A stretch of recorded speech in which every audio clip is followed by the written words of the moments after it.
All right. Good morning, ladies and gentlemen. You're listening to WJOB 1230 AM and 104.7 FM in Hammond, Indiana. And this is the morning call with Tom Dabertin and WJOB. And we're going to be here until 8:30 this morning. And then at 8:30, the Whiting Robertsdale Chamber of Commerce show, one of the longstanding community initiative shows on WJOB, is going to take over. And of course, I serve as host. So I'm actually going to be here till 9. But we'll stop the regular phone conversation at 8:30. So good morning. It's great to be here with you, and lots to talk about this morning. There's a couple of local stories that have garnered a lot of interest. One is about the what's going on in Whiting at Oil City Stadium. We're going to talk about that, and we even have some people calling in about that this morning. And then also a big story out of Kankakee County in Momence, where an individual from Hammond carried out supposedly an execution-style killing of a 30-year-old bartender at a bar in Momence. So we're going to talk about that as well. But let's begin with traffic. Basically, in Northwest Indiana, you're in great shape. 8094, I-65, the toll road, Klein Avenue, all look great. Going across the line into Illinois, generally everything looks good as well. Right now, 294 is open. The Bishop Ford looks good. Dan Ryan, Kennedy, Eisenhower, Stevenson, all in pretty good shape right now. If I were you, I'd avoid, if you're going up to O'Hare, though, I would avoid the Kennedy Expressway, and I'd take 294. With that, let's talk about weather. Good morning, Lynette. How are you? Good morning, everyone. Today we're at 24 degrees with highs of 27 and lows of 15. We'll be having... it's going to be cold with clouds and sun. Watch out for slippery spots early. And then tonight we'll be having increasing clouds. And then tomorrow on Thursday we'll be having highs of 30 and lows of 27. It'll be mostly cloudy with occasional snow and flurries, mainly early, a stray flurry late in the day. And then Friday we'll be having highs of 40 and lows of 15. Should be mostly cloudy and breezy with a flurry or two. And as I look at the long-term forecast, Lynette, it looks like next week, maybe Monday and Tuesday, you'll have a little bit of a warm-up stretch into the mid-40s. Yep. What are you going to do? You're going to have to shed the winter coat and put on those spring clothes, aren't you? I might finally get my car washed. There you go. That's right. If it's this cold, even Lynette doesn't get her car washed, but it's still the cleanest car in the parking lot, no doubt about it. 845-1100 is the number to call this morning. And again, there are two stories that we want to talk about this morning. One is this issue going on at Oilman Stadium, or Oil City Stadium, with the Northwest Indiana Oilmen. And the other is this horrible homicide that took place over in Kankakee County. And kudos to the Lake County Sheriff's Department, the Kankakee County Sheriff's Department, the Hammond Police, and a series of other entities that were able to capture this individual in just, I think, 26 hours. And Paul Goddard did a great job as well covering this. The Times also has had information, and the Chicago News Media has covered it, but just a really, really scary situation. So we've got callers, though. We've got 3 callers already, so we'll go right to the calls. Good morning. You're on the air. Good morning. Good morning. Hey, yes. Now I kind of understand, and I saw that your orange juice, you just got to sit it on your balcony or your back porch, and it'll stay nice and cool, won't it? Well, not today. It's going to be a high of 77. So we did have 2 days of winter down here. I'll admit that Sunday was very cold. Monday was still pretty cool, but things rebounded very quickly. So it was a quick winter blast. Only got up into the 50s on Sunday. Part of that was generated by this cyclone, this bomb cyclone that was off the East Coast, and we had some really massive waves on the ocean. But it's all gone back to weather that you would expect in South Florida. You know, I've been seeing on the news lately and been watching for a while, and I see now just this morning they got some kind of robot dog that's going to explore volcanoes so people don't have to go in there, and then now they're going to have robots. But I got a few questions about these robots. Okay. okay, are they males, females, or transgenders, or what are they going to be? And do they? Well, robot wouldn't do they have take wouldn't have a lunch sex. No, robots wouldn't have a sex. They wouldn't take a break. So, No, I'm look, not I think talking about it's that exciting. stuff. I think it's exciting. I think it's very exciting that there are, the possibility at least of having robot servants, robots that can fill your dishwasher, wash your clothes, do those kinds of things. I think it's kind of exciting and futuristic, kind of like the Jetsons that we all grew up with in the 1960s. So personally, I think it's kind of an exciting possibility. Yeah, just but like I'll next time you also believe it when I see it. Yeah, if before we got this dog, if I'd have known they had robot dogs, I got one. That way I wouldn't have to worry about it peeing or pooping in the house.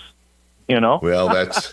But I don't think you you're know- going to be able to replace. You're not going to be able to replace the relationship that you have with a real dog or with a real human with a Oh robot. no, I'll be laying on the couch later in the evening watching a movie or something, and ungodly reasons, that dog would get on the edge of the couch, come over and start licking me because she wants a treat. That's the thing about, sometimes I wish I was a household pet. Man, all you got to do is you got to give them that sad look, and you're going to get a bone, you're going to get a treat, you're going to get rubbed, you're going to get petted, But There's a lot to be said about a maybe we dog's should- life, no doubt about it. Yeah, maybe we should have a dog or an animal in the White House as a president. Maybe they'll run the country better. What would you think? I don't agree with you at all. Obviously, dogs are a big part of my life, and dogs are very important. But a dog can't replace a human. Hey, Mike, I'm we gonna got let a you lot go. of people. We've got a lot of people on Yeah. hold, so we got to move on. Okay. Hey, thanks so Okay. much. 845-1100. We'll move on to the next caller. Good morning. You're on the air. Yeah, I'd like to recommend to you and your audience a very good show on Tuesday at 4 o'clock on local public television. If you're on Comcast, the station is 17, but it's called Energy Switch. It's sponsored by the Arizona State University, and it is Scott Tinker is the moderator, and he brings in two people who have somewhat different points of view on energy issues. Like yesterday, they were talking about fertilizer, and about 2 weeks before, they talked about the 1970 Clean Air Act, and there were two ladies. One, a professor at University of Wisconsin-Madison. They tend to be on the liberal side, and then they also had a lady from the industry. They tend to be a little more conservative. But it was interesting that the liberal from University of Wisconsin commented that since 1970's Clean Air Act, that the American economy has increased by 3 times. Cars have increased by double, yet in terms of cleaning, having cleaner air, the air is 80% cleaner from that time. Now, they also pointed out that, like any problem, it's the last 20, 10, 5% of a problem that is most difficult to get at and the most expensive. But in any case, if you're interested in getting authoritative information about the energy situation and weather and climate and all the rest of that stuff, that's an excellent source. And the thing about this program that dealt with the Clean Air Act. I'm going to interrupt you. Walt, I'm going to interrupt you because I just want to bring this home to Northwest Indiana and to people that are listening, which is there's obviously a big discussion about NIPSCO, and there is another NIPSCO rally, I believe, today. There was one just the other day. And I would certainly encourage people who are upset about their utility bills to consider going out to those rallies today. It is just an amazing situation to me that the utility bill that we're paying this year is so much more than last year. And I'll just give you an example. Here I'm down in Florida, my home up in Robertsdale, basically we've got the thermostat turned way down, and I saw my bill this morning and it came in at $400. So it's just amazing to me that we're, and not in a positive way, that we're being charged so much for all these additional charges, these delivery fees and all these access fees that NIPSCO has put onto our bills. And people have been very upset, and rightly so, because part of the problem is that NIPSCO has been allowed to diminish its production capacity of energy, and instead is buying energy on the open market, and it's creating havoc for residents throughout northern Indiana. I really should point that out, because people in South Bend and people all the way in Fort Wayne are very upset as well. Yeah, and we shouldn't leave out that this all evolved under a Republican in the governor's office in Indianapolis, Mr. Holcomb. Did you ever meet Mr. Holcomb? I have met Mr. Holcomb, and I always thought he was a great governor. I thought he was a very good governor, seemed to work across the line, worked with both Democrats and Republicans. But the increases that we're now that are being set upon us, all were approved under Eric Holcomb's terms.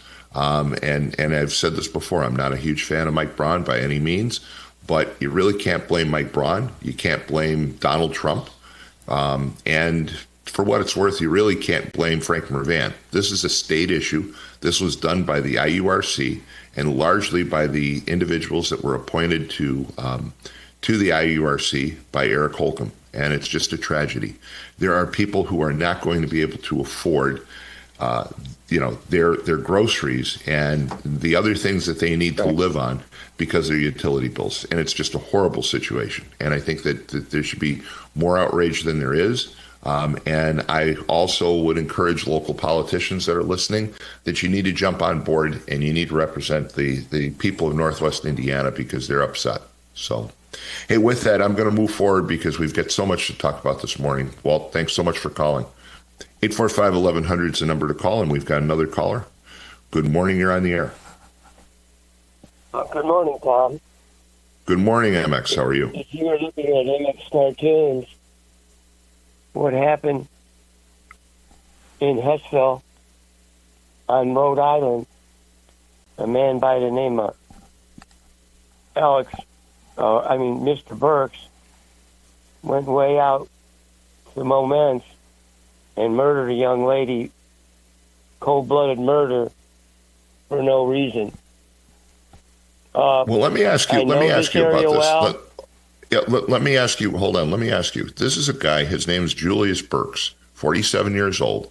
Literally lived just a few blocks from you. Correct? Right. Exactly. I mean, it's pretty scary to find that a person could carry out an execution-style murder and robbery of a 30-year-old woman, and then you find out that basically 24 hours later that the individual is living just a few blocks from you. That's got to be pretty scary.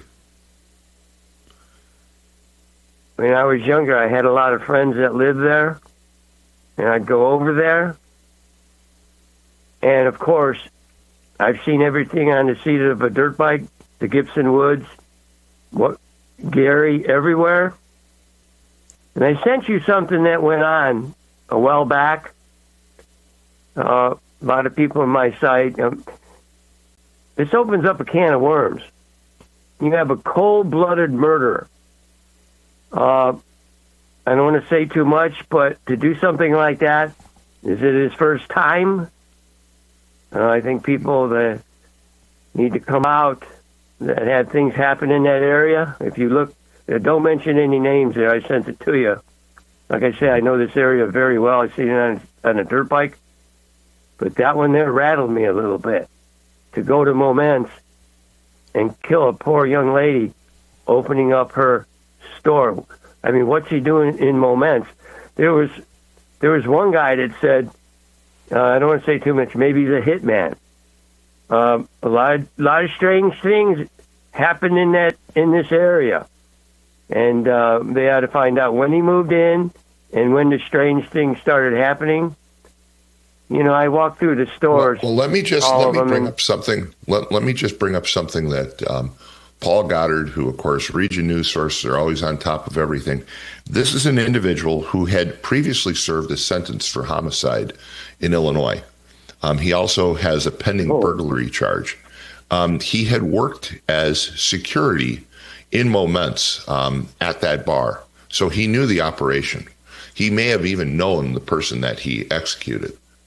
This is an individual that's just a total dirtbag, and someone who you don't want in your community. Obviously, you can't choose who moves in down the street from you, but thank God the police were able to resolve this and solve this very quickly, because this is an individual that I don't know about you, and I do know you, and I care about you, and I know you wouldn't want them living down the street from you, and I wouldn't want them living down the street from me. So thank God that all these law enforcement entities were able to act very quickly and decisively and arrest this individual, because he's a very scary person, and it's really an unfortunate situation, no doubt about it.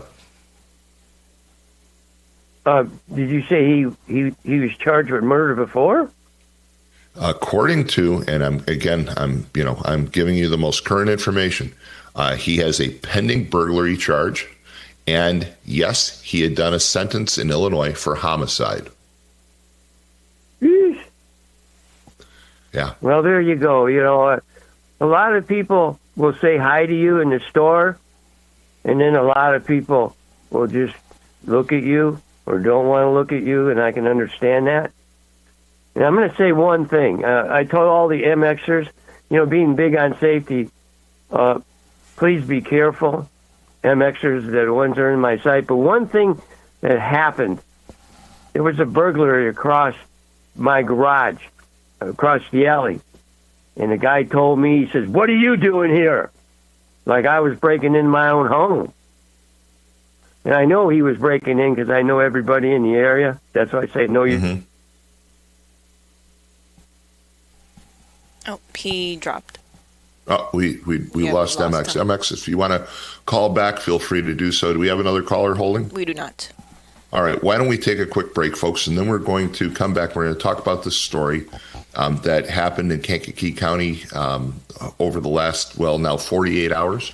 But we're also going to talk about what's going on at Oil City Stadium in Whiting. There's been a tremendous amount of social media commentary.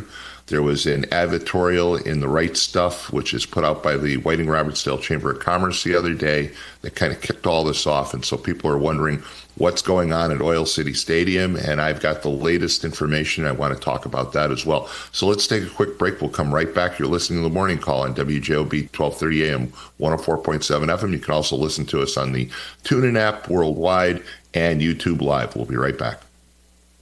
Are you sausage curious? Big Frank Sausage has the very best Polish food in the region. You had a mouthful of Big Frank sausage? We have a full bar, dine-in, carry-out, delivery, and catering available. I've had a mouthful of Big Frank sausage. I've got a mouthful of Big Frank sausage. 219-378-9556. Smacznego i na zdrowie. Who's ready for Polish? High school basketball postseason is here, with the girls starting February 3rd and boys March 3rd. Be on every game for as low as $1,500. Sponsor local. Reach millions. Visit heartlandsportsnet.com today for more information. St. Nicholas Byzantine Catholic Church, located at 8103 Columbia Avenue in Munster, celebrates Divine Liturgy every Sunday at 9:30 a.m. We are Eastern Rite Catholics in union with the Pope, the Bishop of Rome. All Catholics who celebrate Divine Liturgy or Mass with us fulfill their Holy Day and Sunday obligations as they do in their own churches. Join us in person this coming Sunday to find out the beauty of a Byzantine Catholic Divine Liturgy at St. Nicholas Church. For over 100 years, Roofers Local 26 has been keeping Northwest Indiana dry and safe. Since 1919, our highly trained members have built a reputation for skills, safety, and reliability. With a 4-year apprenticeship and certifications in OSHA safety, first aid, and CPR, we deliver quality you can trust. When you need roofing done right, choose Roofers Local 26, protecting what matters most for over a century. For more information, visit www.roofers26.com. All right, we're back, folks, and want to spend a few minutes talking about this story that broke really on social media. It has now creeped into the mainstream news. I believe that the Times did a story late yesterday about it. But there's a situation that evolved over the weekend about Oil City Stadium in Whiting, which has been for the last 15 years home to the Northwest Indiana Oilmen, a collegiate league baseball team that plays in the summer months in Northwest Indiana. There are a number of teams in Northwest Indiana very similar to them. The team was owned by an individual by the name of Don Popovec. I've known Don for many years. And basically the way it broke was there was an advertorial that Don paid for to publish in the Whiting Robertsdale Right Stuff, which is a newspaper that's delivered to Whiting, Robertsdale, and North Hammond, courtesy of the Whiting Robertsdale Chamber of Commerce. Anyway, in the advertorial, Don broke the news that the Oilmen were no longer going to be able to play at Oil City Stadium. People were outraged. People said, this isn't right. Why is the city doing this? And like all stories, there's a second side to it. So I want to kind of cover for a minute, and I know we have callers, but I want to cover what basically transpired. So Don has had this team for 15 years. They've played in Oil City Stadium as their home stadium all that time. And about 2 years ago, the city had conversation with him about his lease and also about bringing in more people. And the attendance for Oilman games has dropped substantially over the years. In fact, last year, the city talked to him about it, and we're going to end the relationship, but decided to give him one more year to kind of build interest in the team. And at the same time, they put out for requests for additional considerations and proposals, and got a proposal from an individual who's going to call in at 7:30 this morning, Herb Forkenbrock, who owns teams in the Crestwood Collegiate League. Now, again, a collegiate league, what they are they're players from college level teams throughout the United States that play in the summer for a couple of reasons. One, to stay fit and competitive, and secondly, to get a look at by minor league and major league teams. So, and over the years, I've seen plenty of scouts at Oil City Stadium for the Oilmen. And there are individuals that actually have gone on to play in the major leagues, which is just wonderful.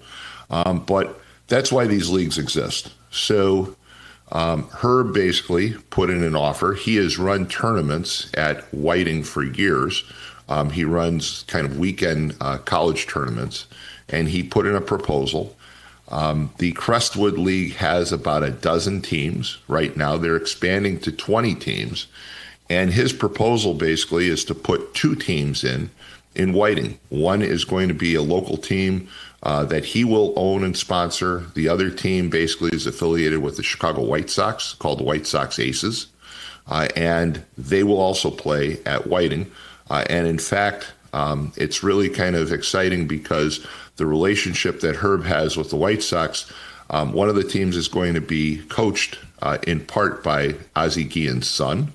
And he put in his proposal the idea that he would bring in former White Sox members for autographs. He'd bring in, a number of new opportunities. And so the city went and accepted his proposal. And with that, of course, that pushes out the Oilmen. And I know that a lot of people there's been a lot of consternation and a lot of concern about Oil City Stadium sitting vacant, but that's not the case. Again, Don's a friend of mine, but Don wrote an advertorial in the newspaper. It wasn't a newspaper story. So it was his perspective, and that's why I've invited Herb to come on this morning at 7:30 to give his perspective. In addition, there were some comments that were made about Calumet College, which just recently paid half the cost of turfing, putting artificial turf in on Oil City Stadium's field. And I believe Brian Lowry is going to call in, a representative of Calumet College, about 7 a.m. to talk about their role, that they had nothing to do with the decision as to who plays at Oil City Stadium other than Calumet College. It's the home field for Calumet College. It's the home field for Whiting High School baseball. So those are some of the components that weren't discussed in the advertorial, and I think that people need to know what's really going on. And I know there's a lot of opinions, and you're free to call in and love to talk to you about it this morning and how you feel at 845-1100. I know we have callers, so I wanted to get that information out. We'll probably talk a little bit more about it as callers call in and also when Brian and Herb call in. So with that, let's go back to the calls. Good morning. You're on the air. Good morning, Tom. Good morning. Still love your program. Still love when Walt calls. But for the folks in Hammond, that bar is immediately as you cross the state line. I mean, it's kind of in the middle of nowhere, and it's someone say, why would you put a bar there? Well, it goes back to two things. One, when Indiana did not have Sunday sales, Indiana folks who probably lived maybe Lowell or a little south of Lowell, that's a place for them to go. Obviously, back in the 70s when you had the 19-year-old drinking age in Illinois, it probably was a quick place for 19 and 20-year-olds in Indiana to go. And so the Sunday sale is a big part of that, and probably that bar has been hurt since Indiana went away from that. And it's just a terrible shame that didn't they say the gentleman was arrested at his home or apartment, maybe in extreme northwest Indiana? So yeah, he lived on Rhode Island in the Hessville section of Hammond. So that's why it was really kind of important to talk to MX, because MX actually lives just a few blocks away. Unfortunately, his call dropped this morning, so we're hoping he'll call back. But tell us more about this bar. You seem to know where it is. You said it's across the line. So basically, I'm going to take the guess that if you drive on State Road 2 from Indiana into Illinois, it's somewhere down there in that area? No, it's actually further south, Tom. If you were to get off I-65 at the DeMont exit, the DeMont Roselawn exit, and you go straight west, once you go through Little Roselawn and Lake Village, you cross 41, and you go past that neighborhood that's had the airport forever, where who was the weatherman who was the pilot on Channel 5? Was it Jim Tillman or something? He considered living there, I guess. Jim Tillman, yes. And then you go maybe 5-6 miles. And once you cross state line, that bar is right there. That's why it's called the line, I presume. I haven't been past there in over a year. But, I mean, it literally is on the state line, and then there's nothing else there. You pretty much have to drive. You go through little villages that maybe is homes on whatever. It's not State Road 10 in Illinois. Because you go past a barn and they have a silo that's got a tractor up on it for ornamental purpose. I mean, like a legitimate, like, farm tractor. And I've seen that. I've seen that. So it's out that way. It's out in that area. Oh, yeah. I have seen that before. So again, your point is well taken. There were a number of bars that basically abutted the state line for many years, and back in the 60s, 70s, 80s, 90s, even the early 2000s, they were very popular because you could just duck across the state line, go get a drink on Sunday when Indiana had a ban on serving alcohol. And as you mentioned too, back in the 1970s, for example, when the drinking age was 19 in Illinois, you could duck across the line if you were 19 years old and get served where you couldn't get served in Indiana. So that makes a lot of sense where it's located. But I vaguely know that area, and you're right. It's pretty desolate. I mean, you're talking about if there's a bar out there, it's by itself, right? There's not much around it. Right. And so the weird thing is, I see the woman's 30 years old who owned it. Well, probably some of the profits disappeared years ago when Indiana did so. I remember we're talking 40 years ago. I was like 18, and Indiana didn't have the lottery, and somehow my dad had the only lottery ticket, won like $1,500. So he goes, "Hey, why don't you go claim this? You have no income or whatever." And so I remember going in there and claiming it because it was the closest thing in a roundabout. Well, it's probably the fastest, but in Illinois. But as a whole, because let's be honest, out there until recently, the most well-known thing is you actually had to come back into Indiana.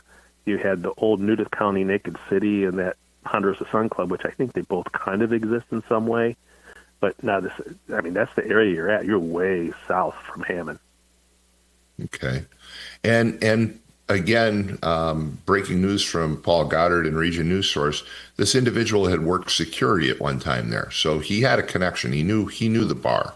He had some idea of where it was, what it was, what was going on. So he obviously knew the operation. What's really frightening is that this is an individual who, again, carried out an execution-style murder of a 30-year-old woman. We're talking about someone who, I hate to say this to Lynette, and she's going to probably jump out of her chair when I say it, but we're talking about somebody who's just a couple years older than Lynette and had her entire life ahead of her and lost her life now. Right. Basically over a robbery. Something else. Which is just horrible. Sorry about that. And I don't want to add any fuel to any misinformation, but to tell you how far south this is, if you were to come back on to the east in Indiana State Road 49, if you go maybe about 4 to 5 miles south, those are the cornfields where the Spilatro brothers were found buried years ago. In that general area.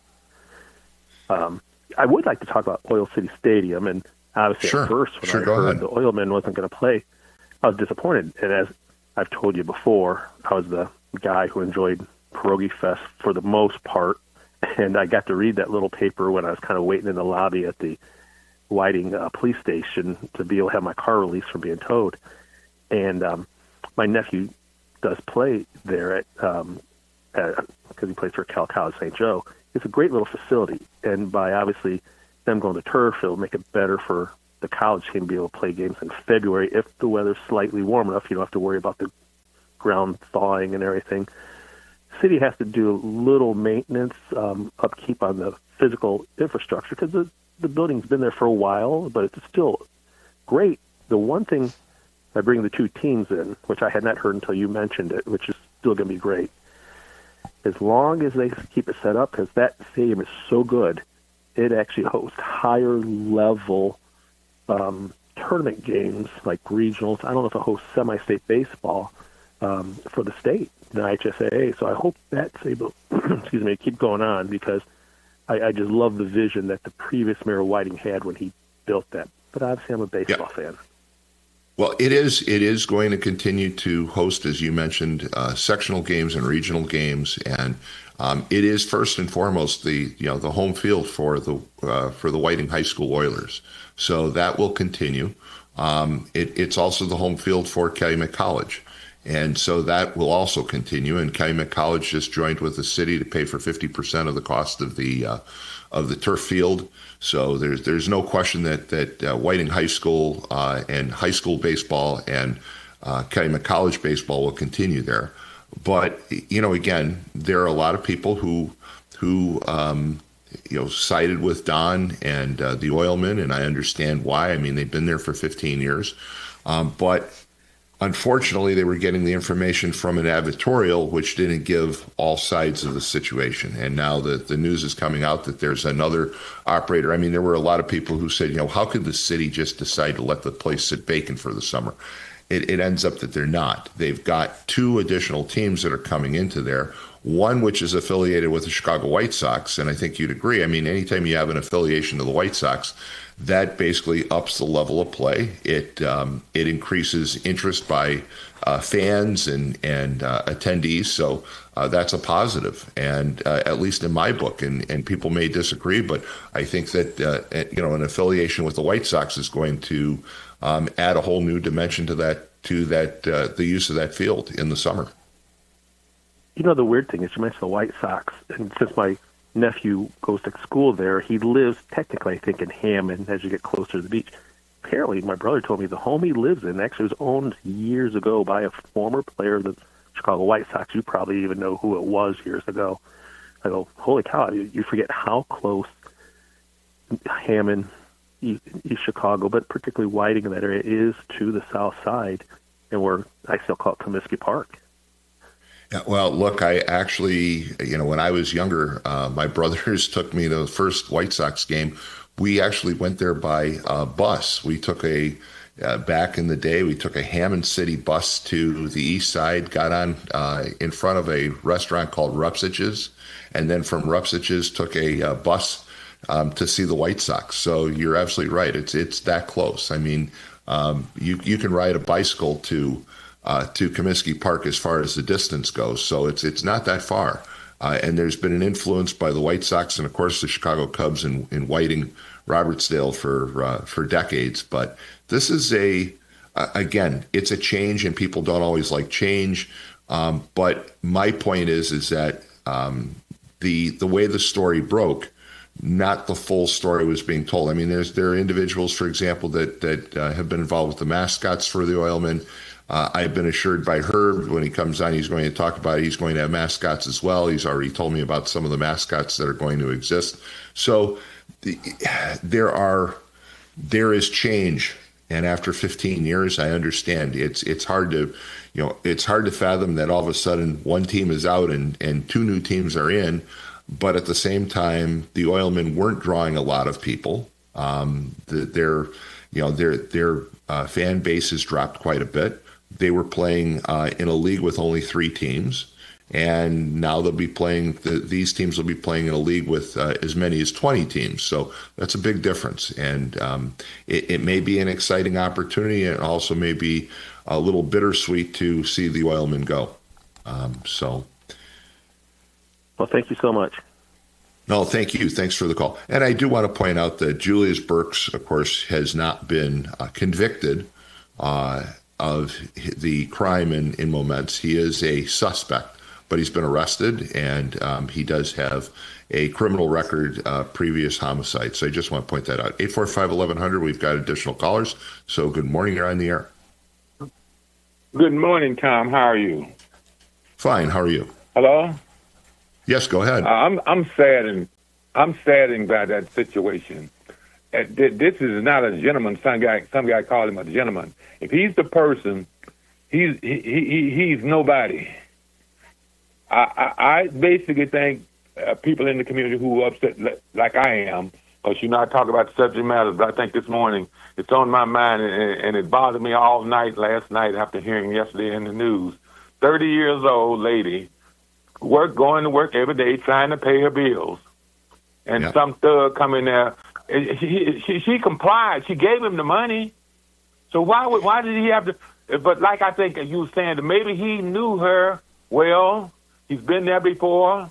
And sometimes people just do that because they go, well, I'm going to get rid of all evidence. But apparently they got the guy. Let's say he's a suspect. And, but again, it's terrible. And if anybody's going to do a GoFundMe thing, and I think we ought to in the community, a GoFundMe, I am part of that, but I don't want to be the head of it, but I certainly want to be in terms of giving some kind of money because she has a family, I'm sure, or relatives. And does she have any children? Ron, I haven't heard any. I haven't heard any of that information. The focus has largely been, of course, on the capture. And how the police were able to hone in on this guy in such quick fashion. So the focus so far has been largely on him.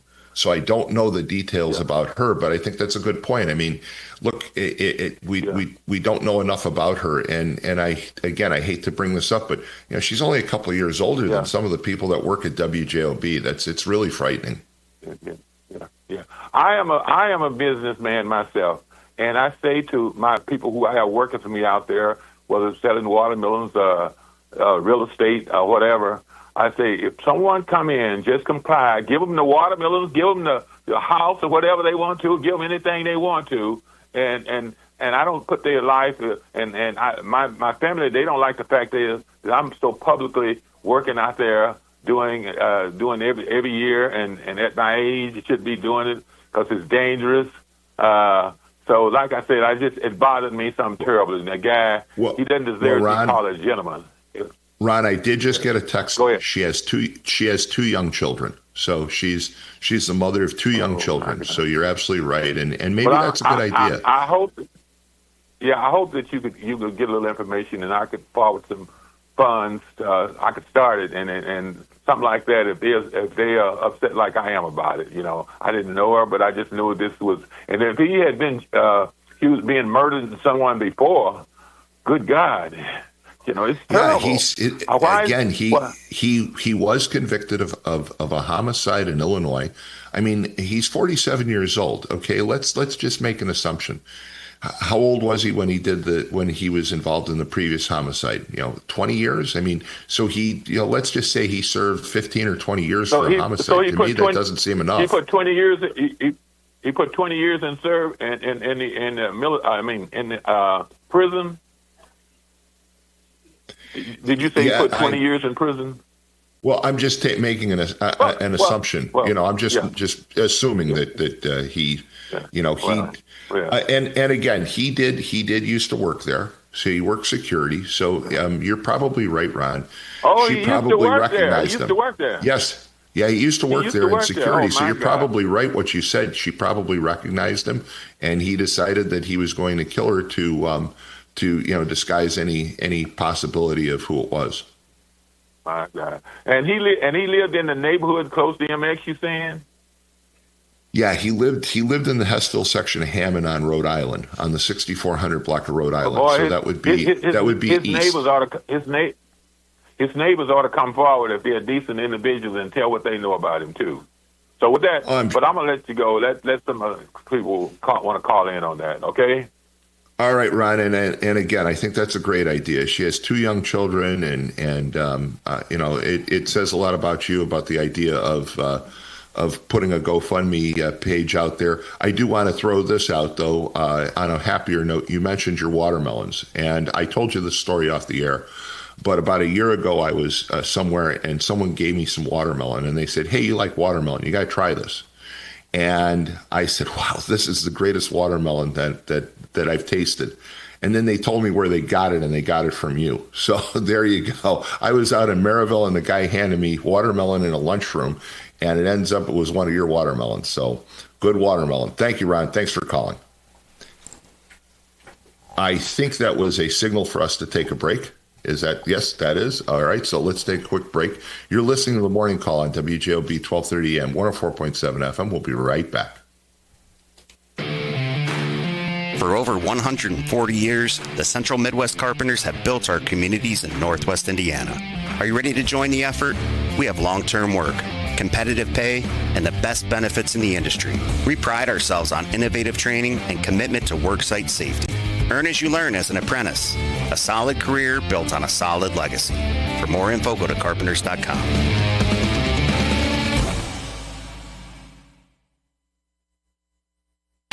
Looking for a place to enjoy great food and great games? Head to Doc's Barbecue in Dyer. Indulge in Southern-style hickory smoked meats served in a fun, welcoming atmosphere. Want to catch the latest local Jet TV basketball games? Just ask and they'll have it on one of their 15 big-screen TVs. Whether you're here for the food, the fun, or the hoops, Doc's has something for everyone. Stop by Doc's Smokehouse on Calumet Avenue in Dyer, where flavor and sports come together.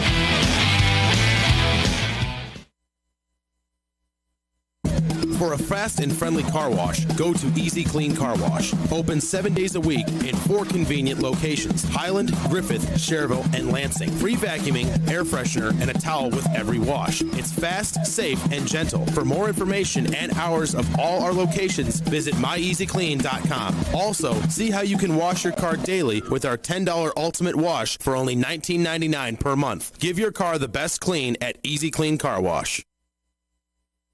Tell the folks where they can find the French Room. Fridays, 3 to 5 Central. And where can they listen? On WJOB, AM 1230, 104.7 FM. I believe those are the radio people. Who the hell's that? I have no idea. But you could listen worldwide on TuneIn.com or watch on JetTV.com. Get your Jet TV, the French Room. With Marla Kubik. Variety, sometimes at its finest.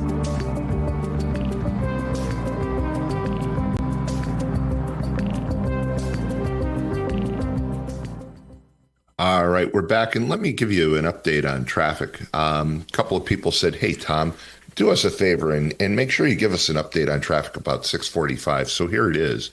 The Dan Ryan is really starting to back up. It's backed up all the way to Garfield Boulevard right now, and it's actually slowing traffic down. That's now backing up into the Bishop Ford and I-57.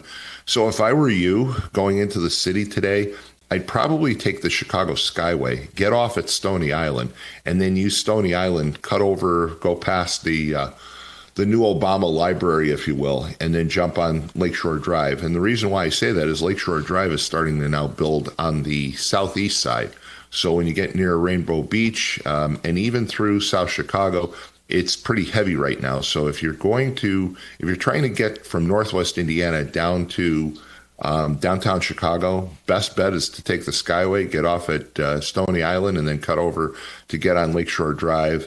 Otherwise, local highways in Northwest Indiana are in pretty good shape. The toll road, the Skyway, I-65, 8094, and Klein Avenue are all in pretty good shape this morning. So there you have it. There's traffic. And Lynette, let's do an update on weather. Good morning, everyone. Today we're at 22 degrees with highs of 27 and lows 15. It's going to be cold with clouds and sun. Watch out for slippery spots early in the morning. And then it's going to be cold with increasing clouds later tonight. Tomorrow on Thursday, we'll be having highs of 30 and lows of 27. Should be mostly cloudy with occasional snow and flurries, mainly early. A stray flurry late in the day. And then on Friday, we'll be having highs of 40 and lows of 15. It should be mostly cloudy and breezy with a flurry or two. And, the last caller, Ron, brought up a good point. There are a lot of good causes out there and a lot of good GoFundMe pages that come up now and then. But, Ron has said if somebody wants to start one, he's willing to donate to it. You've got a woman who had 2 young children who's lost her life.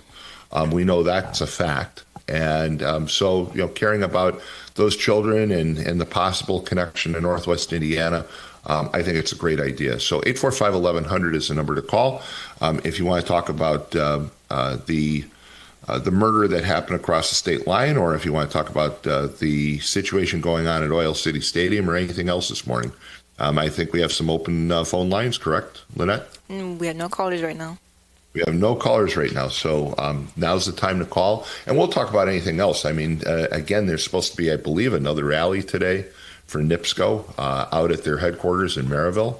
So we can talk about NIPSCO bills. We can talk about national politics as well. But these 2 stories locally have gotten a lot of attention, especially on social media.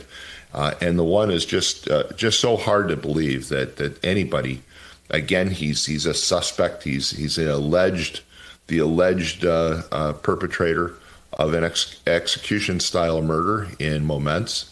Of a young 30-year-old bar keeper, and she has 2 young children, and she's lost her life over a robbery, a supposed robbery, and that's a real tragedy. Again, kudos to all the police and law enforcement that were involved in this. I believe it was the Lake County Sheriff's Police was involved. You had the Hammond Police were involved.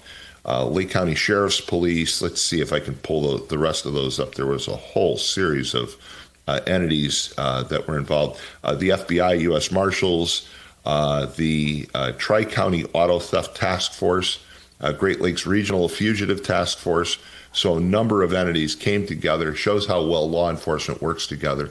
And we're able to find a suspect in 26 hours after the initial murder was discovered. That says a lot about law enforcement. It also says a lot about modern technology because you've got license plate readers, you've got cell phone triangulation. Law enforcement knows where you're at, okay? And, before anybody else tries to come up with an idea that they're going to pull off the perfect crime, perfect crimes don't exist. They've been disproven throughout history, and modern technology is going to win the day every time. So let that be a lesson to anybody who has even a thought, an inkling about carrying out a crime, because you're going to get tracked, you're going to get caught, and it's just not worth it. But in this particular case, it's just really upsetting to know that somebody so young lost her life I'm trying to make a living. As the one caller mentioned, this is a bar that's kind of out in the middle of nowhere. And I really appreciated that caller's description of where it's at. I have a vague idea, but I've never been there. So again, we're talking about an area to the west of DeMott, and kind of in no man's land. And so maybe that was part of the lure was, it's out where there aren't a lot of people around, and the person thought that maybe they could get away with it. But again, law enforcement, modern technology is going to win the day, and you're not going to get away with it. So let that be a consideration to anybody who's thinking otherwise. 845-1100 is the number to call.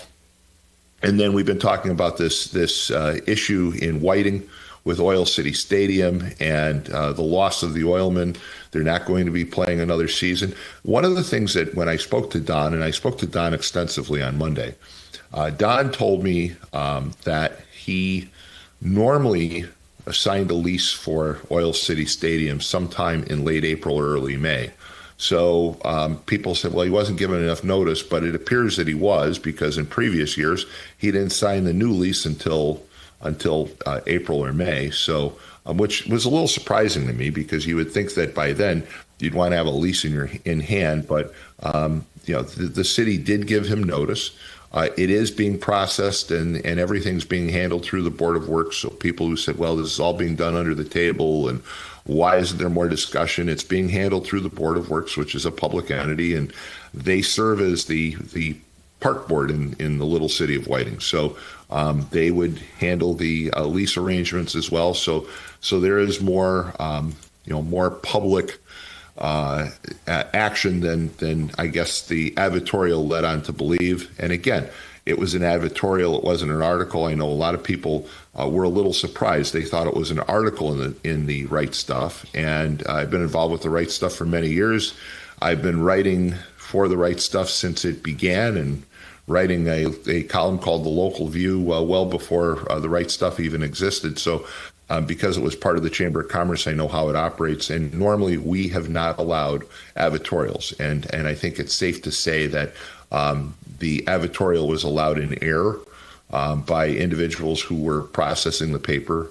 They didn't realize that, and people make errors, but normally the Chamber doesn't allow advertorials in its newspaper. So that led to a lot of confusion by a lot of people. They're reading the newspaper and they're assuming this is part of the Right Stuff, and that it's a news article, and it wasn't. It was a paid for advertisement. So again, if you're following the situation at Oil City Stadium, the Oilmen after 15 years are out.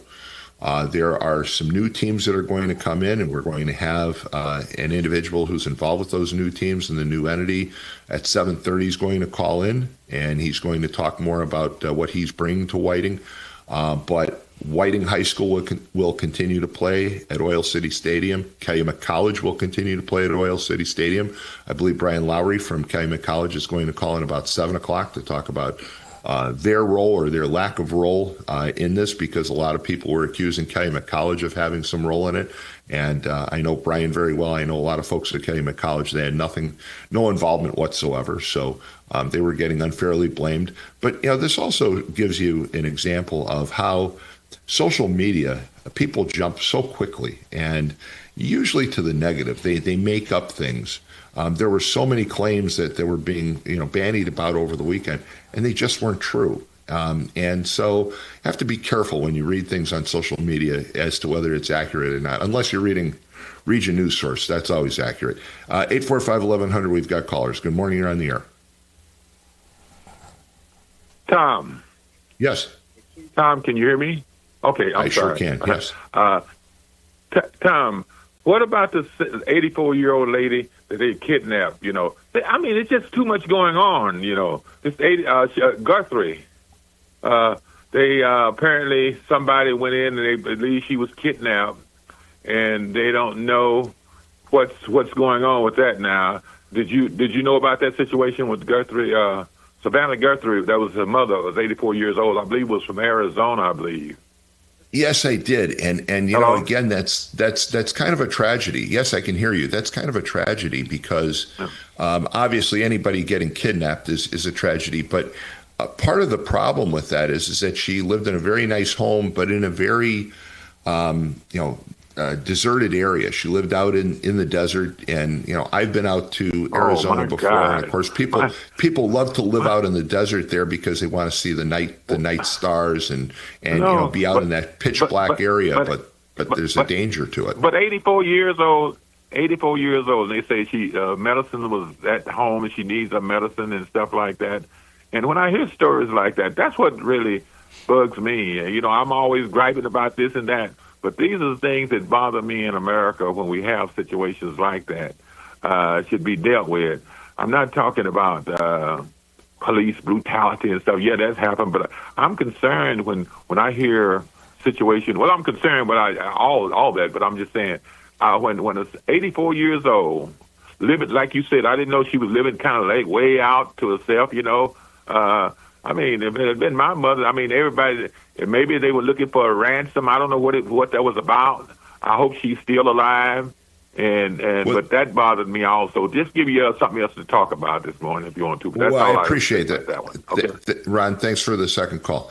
I think that story is another one that's really bothersome, though. Ron's right. Here's an 84-year-old woman. Okay, her daughter's very famous. It appears that it's a ransom situation. It's a kidnapping.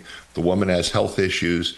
As I understand it, she lives out in the desert. And again, I've been out 2 homes in the desert before. I was out in Arizona a few years ago, and somebody said, we're going to have a cookout at a home out in the desert, and drove out there, and you talk about being lost. You're out there, you have no idea where you're going, and there really isn't, the desert, unlike driving through a residential neighborhood, you see very little landmarks. There are not a lot of trees. There's not a lot of shrub or bush growing, and so you're looking for where you're getting to. You finally get out there, and they live in the middle of nowhere. They're beautiful, beautiful homes.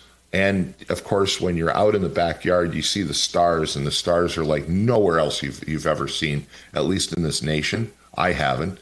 It's spectacular, but it also creates a problem because you're out in the middle of nowhere. As I understand it, whoever the perpetrator was, they dismantled her Ring camera or her doorbell camera when they got there, and so there's not a lot of video, and they said that video from neighboring homes would probably not be very helpful because it's so dark that it's hard to distinguish, but the FBI is working on that, so you never know, they might be able to enhance the video. We've got some callers. Good morning, you're on the air. How you doing, Tom? Good, how are you? Okay, you're talking about these shootings. Let's talk about something a little closer to home here. Sure. Well, I never did get any kind of a answer to I was wondering about why it is these 5 people that got shot over at this bar in Robertsdale here, literally almost like right across the street from my house. It seemed like from what they were saying, this perpetrator had a history. He was already not on a bond, I think, on a felony for some kind of incident over at the casino in East Chicago. Tried to run over a security guard, and he's out on bond apparently, and yet he's allowed on the Horseshoe Casino. He loses $11,000, goes bananas, and decides to shoot a bunch of people right here on Indianapolis Boulevard on 115th Street, and with a full automatic Glock. And yet I've never heard any resolution on it. How it was, not only was this guy that he was out on bond, but that the Horseshoe allowed him on the premises when he already had a felony against him at another casino in East Chicago. It seems to me like the security at the Horseshoe could be liable for some of what happened here to these poor people. Well, we did cover that pretty extensively, and of course you and I know each other, and you know that you live near it. I live across the alley from it, so I knew about that shooting better than anybody, and we did cover it last spring. And again, it was another tragedy. A couple of people lost their lives, and the claim, and I've talked to so many Hammond police officers who are good friends of mine, and I will say there was a huge outpouring of friends who were police officers who contacted me to talk to me about the situation since it happened right behind my home, but they all claimed that there was no relationship between that bar and what he did. Oh, I understand that. I wonder how it was. You know, with the casinos here, they have pretty sophisticated security, facial recognition. The guy dropped $11,000 at the casino there. You don't do that unless you've got a line of credit. You have to get, you don't just walk in there with $11,000 in your pocket, I wouldn't think. And they had to have seen this guy. There had to be some kind of record that this guy was, you would think he'd have been barred from the casinos after he had an incident at another one where he tried to run over a security guard. It seemed like there was no curiosities to find out why this was allowed to happen. This guy shouldn't even have been allowed on the premises.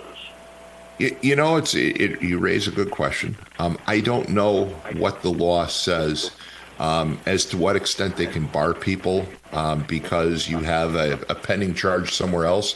I believe at the time there were pending charges against them over the altercation that happened in East Chicago. So, can you bar someone because of pending charges? I guess the whole argument is that he's only accused and not convicted at that point. So they probably weren't able to bar him. You know, but somebody that's that violent that tried to run over a security guard, you would think you would not want him on your premises. But at the same time, you're innocent until you're proven guilty, right?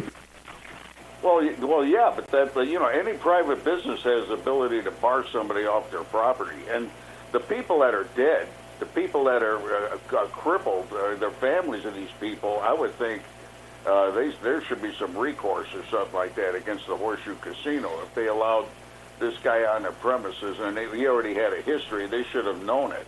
I mean, it just.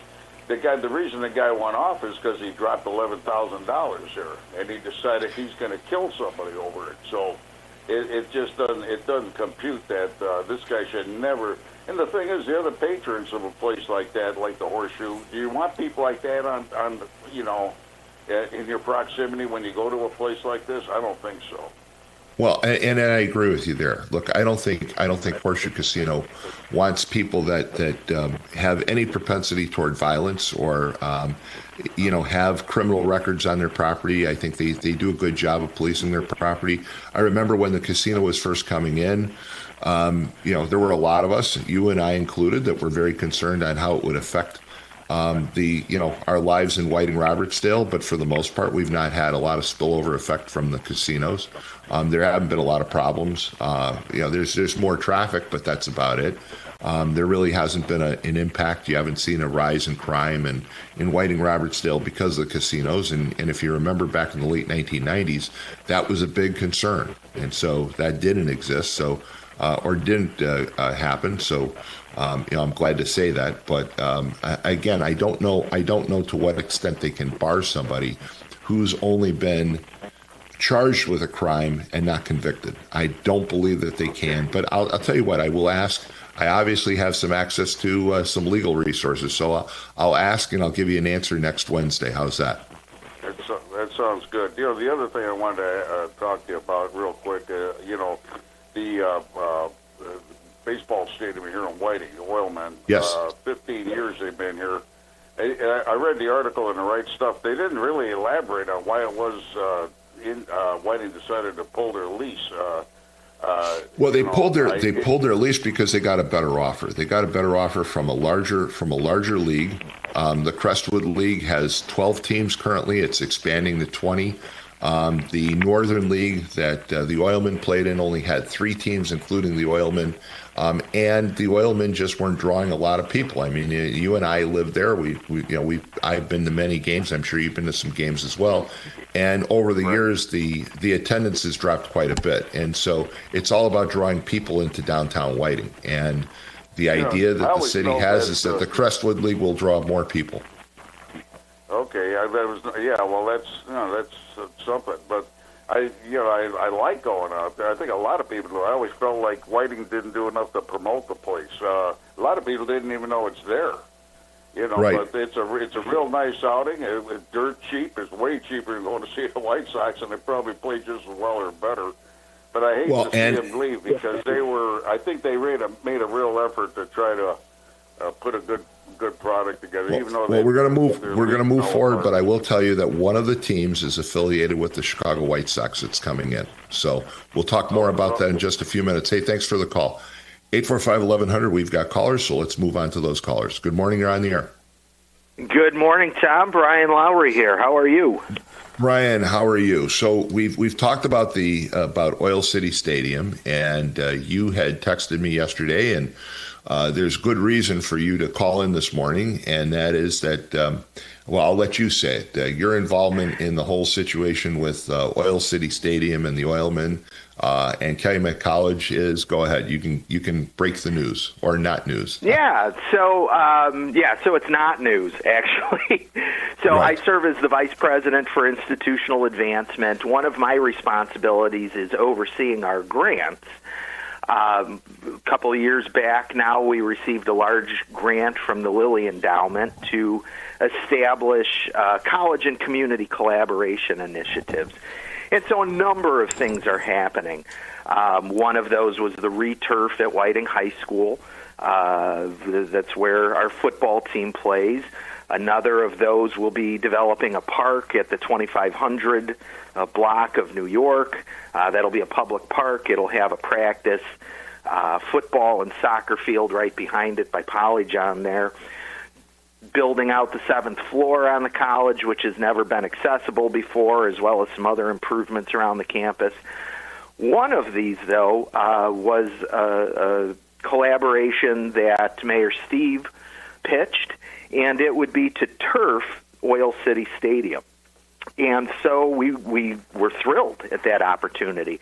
It gives the city a whole lot more control over being able to turn over games more quickly, get more, generate more revenue, and have a longer time of the season because the turf drains much faster.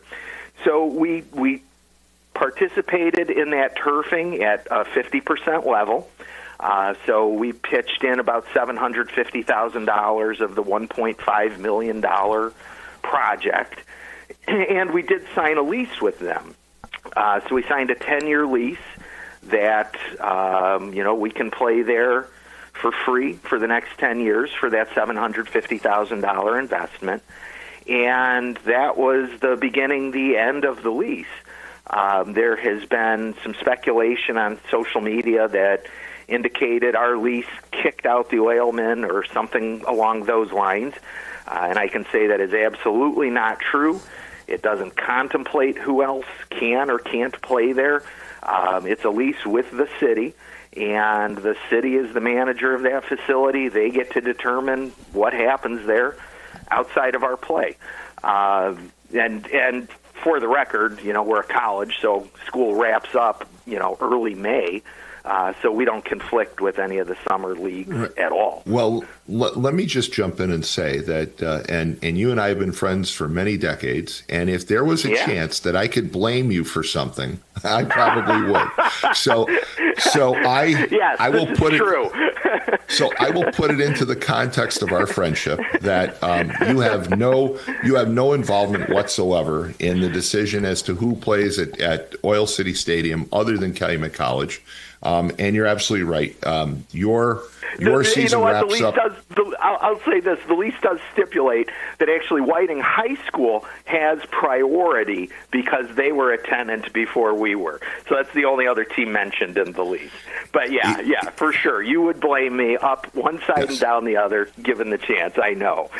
Yeah, and I think that had I had anything to do with that lease, it would have had a provision in there that said that if there was blame to be assessed, Brian Lowry will personally take the blame because I just enjoy our friendship and enjoy blaming you for everything. So yeah, there's no involvement whatsoever. Calumet College had nothing to do with the decision. But at the same time, Brian, you're active in the community, you live in the community. the idea of bringing in two new teams, people who follow the oilmen, it's going to be hard for them to adjust, but bringing in two new teams, one affiliated with the Chicago White Sox, is kind of exciting. And part of the problem is that the message that got out to the community over the weekend was through social media, and it was largely based on what I would call an advertorial in the right stuff. It wasn't a news article. It wasn't a regular news article. It was an advertorial, and a lot of people didn't realize that they were reading an advertorial. They thought that it was a news article. So, it led to a lot of accusations, and I'm happy that you clarified that Calumet College was not involved. I'm a little disappointed to have to admit that you weren't involved, but nonetheless, Calumet College has been doing a lot of good things up there. You mentioned a number of activities. We have the great good fortune to have received the Lilly Grant. We've had the leadership of Amy McCormick for almost 9 years now, and she has really done a great job of making sure we're more integrated into the community. I'm sad to see the oilmen go. I've always enjoyed, evenings out there. We've sat at games together. But if there's an opportunity to do something new and different, I respect the mayor's decision to do that for sure. Well, let's face it, the whole concept of Oil City Stadium, part of it was to draw people to downtown Whiting. And so, the oilmen have had a 15-year run.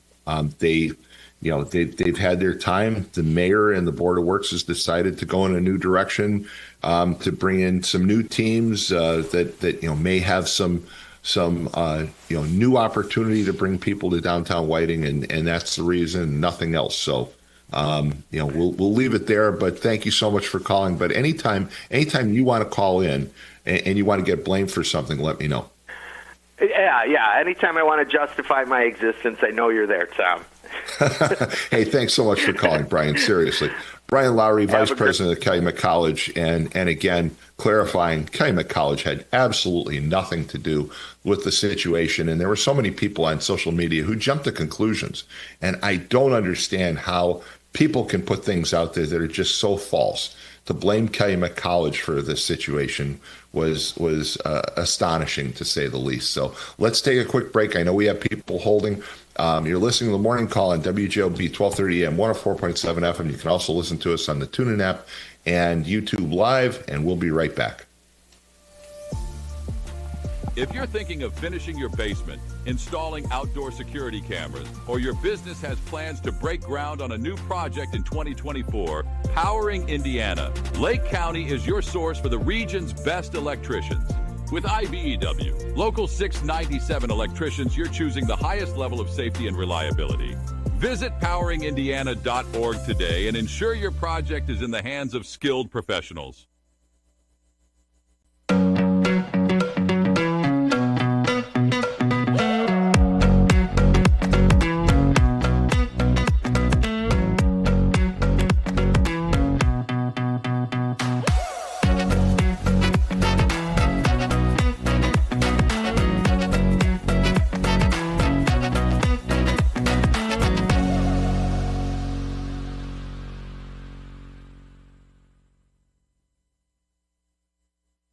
Have you ever considered becoming an iron worker? Local 395 is now accepting applications for their apprenticeship program. Go to ironworkers395.com. Look under the training section, click on apprenticeship, and scroll down to the application. You must be 18 years old, have a high school diploma or GED, and you must be physically able to perform the work of the trade. Find out more by calling the apprenticeship school in Lake Station at 219-962-7675 or visit ironworkers395.com.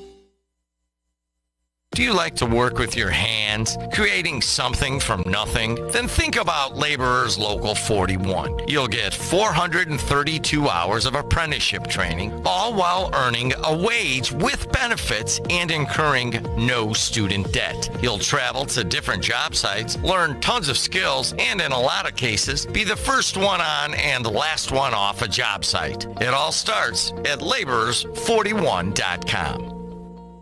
All right. And let me just add, Brian Lowry right now, good friend of mine, he's probably like hiding under the dining room table because he sends me a text message and it says, "Thanks, Tim. I mean, Tom." All right. That was fun. That was one of those mistakes. Of course, it happens when you use voice to text. 845-1100 is the number to call. I know we have some people holding, so we'll go right to the callers. Good morning. You're on the air. Tom, why did this robbery murder shock you? I think that what's shocking is the fact that you've got a young woman, 30 years old, with two young children. Does it shock me that murders occur? No. I'm going to be 66 years old, and so I've basically gotten to the point in my life that I understand that murders do occur. But the fact that this is a young woman who lost her life, and to me, it's just shocking that somebody could be that heinous, that diabolical. And the fact that we found out that this is a person who allegedly carried out this murder and lives, in Hammond, so lives among us. I think that's always a bit of a shock. Why wouldn't it be? Because there's evil all around us. What about this young girl from Fishers? Look, what about what Ron brought back up, which was Savannah Guthrie's mother. I mean, we hope that she's still alive and well, but time is running out on her. She has medical needs, and so there's crime is shocking, and the good news, I think, is that it should be shocking, because for the majority of us, it keeps us on the straight and narrow, and it keeps us to continue to support entities like law enforcement and abiding by the law. And I think this is a good example of why people who talk about defund the police and talk about relaxing laws are completely in outer space. I mean, take a look at the state of Illinois.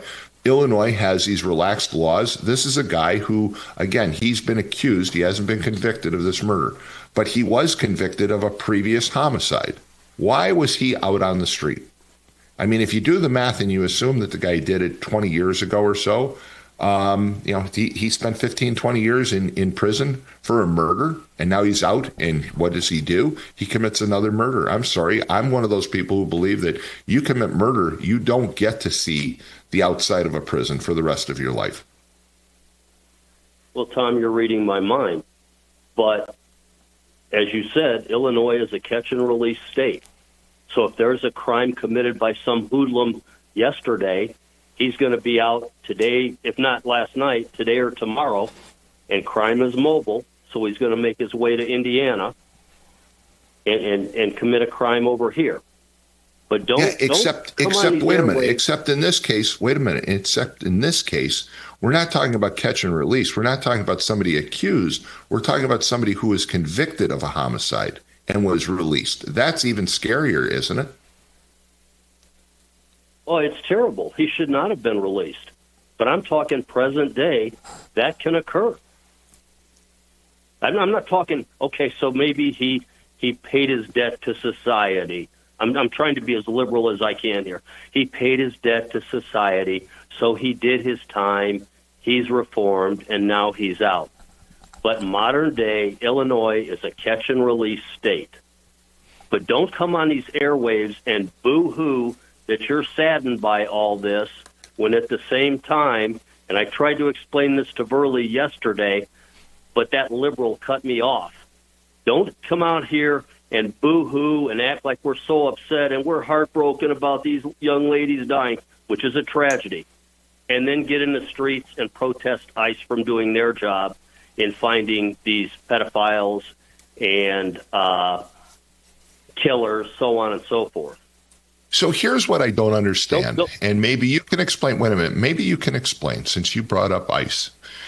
Look, I understand people being upset and outraged about individuals who came here illegally but have been following the law and all that. But ICE's focus in a lot of communities has been on people who have criminal records, right? These are people that have caused murders, rapes, robberies, all kinds of heinous crimes.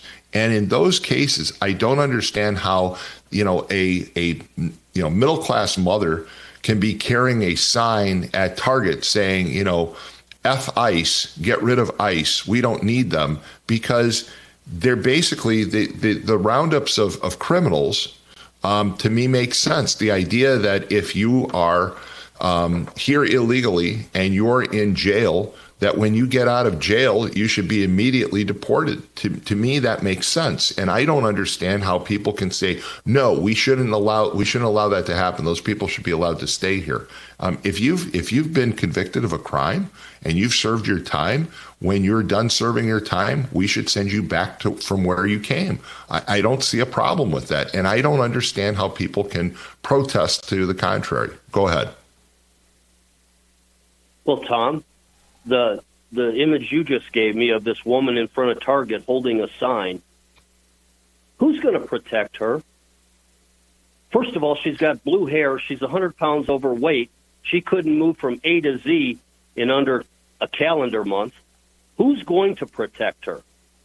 She's going to be the first one to call her local police and say, where are you? We need as many good law enforcement officers as we can find to go after criminals, to go after the warrants, so on and so forth, without people interfering. I agree with you there. Look, I think the focus of ICE should be on the criminals, okay? Not on just everybody and anybody. I think the focus should be on criminals. That's my opinion. You may disagree, but I think we both agree we have to respect and support law enforcement. And when you look at what's going on in Minneapolis right now, at this point, these protesters are engaged against the Minnesota State Police, against the sheriff's police, now the Minneapolis police. They're fighting against the local police that are there to protect them. And you're absolutely right.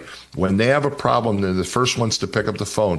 Who was it? One of the BLM organizers, when she had a break-in, what did she do? She picked up the phone and called the police.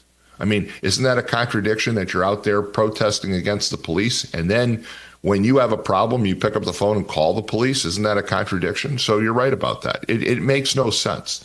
And, again, if you want to protest, you have the right to do so. I support your right to do so. I think people have the right to voice their opinions, just like they have the right to call into the station. But when you're out there protesting and saying, defund the police, defund ICE, and it's just this blanket statement, that's where you're wrong. Okay, if you want to say, I don't believe that ICE should just indiscriminately go after people who are here, who haven't broken the law, I get that, okay? And I'm probably in support of their position. But when you say, no, I'm against ICE in all forms, in all cases, and they shouldn't be able to, the local government shouldn't hand over criminals to them, I think you're crazy. I think it doesn't make any sense. Well, Tom, let me help you with this, since you're busy running a great show. And I'll read Paul Goddard's comment. Paul, I appreciate this. Fun fact, Lake County just reduced their bond from running from the police. For $500, you can get right out of jail after your chase. And I think what he means is shaking my head. So let me get this straight, Paul. When you run from the police and put Tom Dabertin's wife in danger because she's traveling to get groceries for that big lug, you put all these people in danger, but right after that, you can get out of jail for $500. Tell me I'm wrong, Paul Goddard. And where in God's name, Tom, is our Lake County prosecutor on all of this? He's made a big, fat living over the years, and I've yet for him to come out and say, we're going to take you to jail, and you're going to sit there for quite a while. We are going to prosecute you to the fullest. But now I read Paul Goddard's comment. After a chase, $500, you're out of Lake County jail. Nice job, Bernie Carter. Well, and Bernie Carter is up for re-election, I believe, this year. So, but I don't know who else has filed against him. You know as well as I do. These people want to go to these fundraisers and everything else and rub elbows with Bernie, but nobody wants to confront him and say Lake County is a mess as far as crime. You know that, Tom. Well, I will say that Lake County is a whole lot better off than any county in Illinois because of the laws that we have. So we have state laws in Indiana. We have limited home rule. And you and I are old enough to remember that back in the 80s and 90s, there was a big push on in Indiana to authorize home rule. And the state legislature struck it down. And I'm very grateful that home rule never happened. And I was probably on the other side of the issue at the time. I thought home rule made some sense. And I've learned over the years that home rule doesn't work because you have too many exceptions. So I think in the state of Indiana, although I'm extremely perturbed and upset about my utility bill right now, I would much rather have state rule than home rule. And because of state rule, it means that there aren't all the exceptions that go on in states like Illinois. Tom, tell me, you brought up NIPSCO. You think that demonstration, what is it? What are we calling it that everybody's going to go to for NIPSCO? Some sort of a protest. This protest. Did you see the interview with the CEO and Jed? You think that CEO gives a rat's arse about your NIPSCO bill when you looked at the camera and saw that interview? No, I don't. Oh, I'm supposed to I don't. Tom? No, he doesn't. I'm supposed to call NIPSCO, Tom. Here's his solution. I'm going to call NIPSCO and say, I can't afford this $1,000 bill, but you're going to work with me. What makes you think I'm going to have that money in March and April before the summer rates hit? He looked at that camera. That was wasted time. That guy cares no more about you than the man in the moon. If you plan on going to that NIPSCO rally, whatever, stay home, find an extra job so you can pay those outrageous rates. Here's where I disagree. Here's where I disagree with you, because I think that those rallies and those protests draw the attention of the downstate media, of the downstate legislators and the governor's office, and they're the ones that hold the only cards that could possibly bring any type of relief when it comes to the NIPSCO bills. It's the IURC and the state legislature and the governor. And so I think the protest is great because it'll draw attention to those entities that there's a problem. I don't think that a lot of people in Indianapolis, frankly, know what's going on in northern Indiana. I just don't. And so I think that that those protests are helpful. Look, there's a friend of mine who lives down here in Florida, and we were just talking over the weekend, and he lives in the Elkhart area, and he has NIPSCO, and he was shocked by his NIPSCO bill, and he said the same thing. Does Indianapolis even know what's going on in northern Indiana? So I think that the protest is one way of drawing their attention, and I think it makes sense to have it. Let me ask you this. Who gets the attention downstate? Is there a phone number that we can bombard to get the attention in Indianapolis of what everybody up here is going through? You can call. There are a number of phone numbers to call, and there's emails and everything else. But I think that I've known several governors' administrations over the years, and they've told me that when they turn on the television and they see news reports, that's when it gets their attention. I think they're just like everybody else. I mean, Donald Trump has at least admitted what most presidents of the United States do, which is the fact that he sits there and he's got television monitors on in the Oval Office, and he sees what's going on. He sees the news all day long, and it affects him. And I think it's the same with the state of Indiana. So, hey, thanks for the call. Appreciate it. One last point. Go ahead. Sorry, it was too late. Oh, sorry. That was my bad. Okay, sorry. We lost him on that last point. Do you want to take a quick break? Sure. Or let's take a quick break. We're coming up on 7:30. We're going to have a guest call in about the new initiatives at Oil City Stadium in just a minute. So let's take a quick break. You're listening to the Morning Call on WJOB 1230 AM, 104.7 FM. We'll be right back. Teen parents parents face overwhelming challenges, but with the right support, they can build bright futures for themselves and their children. Mental Health America's ETAP program provides education, mentorship, and resources to help young parents graduate. Right now, your donation goes twice as far. Thanks to a generous match, every dollar given up to $30,000 is doubled, but only until March 31st. Scan the QR code, visit mhanwi.org, or mail your check to ETAP Match today. Before Notre Dame Federal Credit Union, we were being charged various maintenance fees and various check writing fees for all of our accounts. And with Notre Dame, we don't have that. We have that true community partnership. We get interest based on all of our parish and school accounts, and the interest rate is really second to none.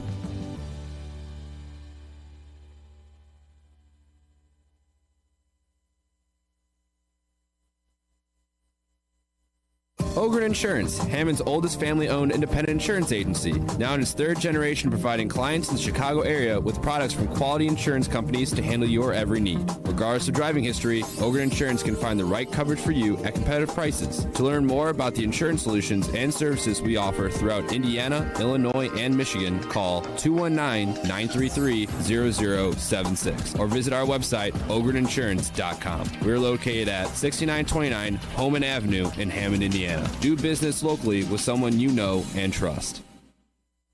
IBEW Local 697 electrical contractors bring the highest standard of electrical work to Lake County homes, schools, and businesses. From everyday fixes to once-in-a-lifetime builds, we don't just get the job done, we get it done right and up to the highest safety standards. When you need electrical work, hire the professionals who power Indiana.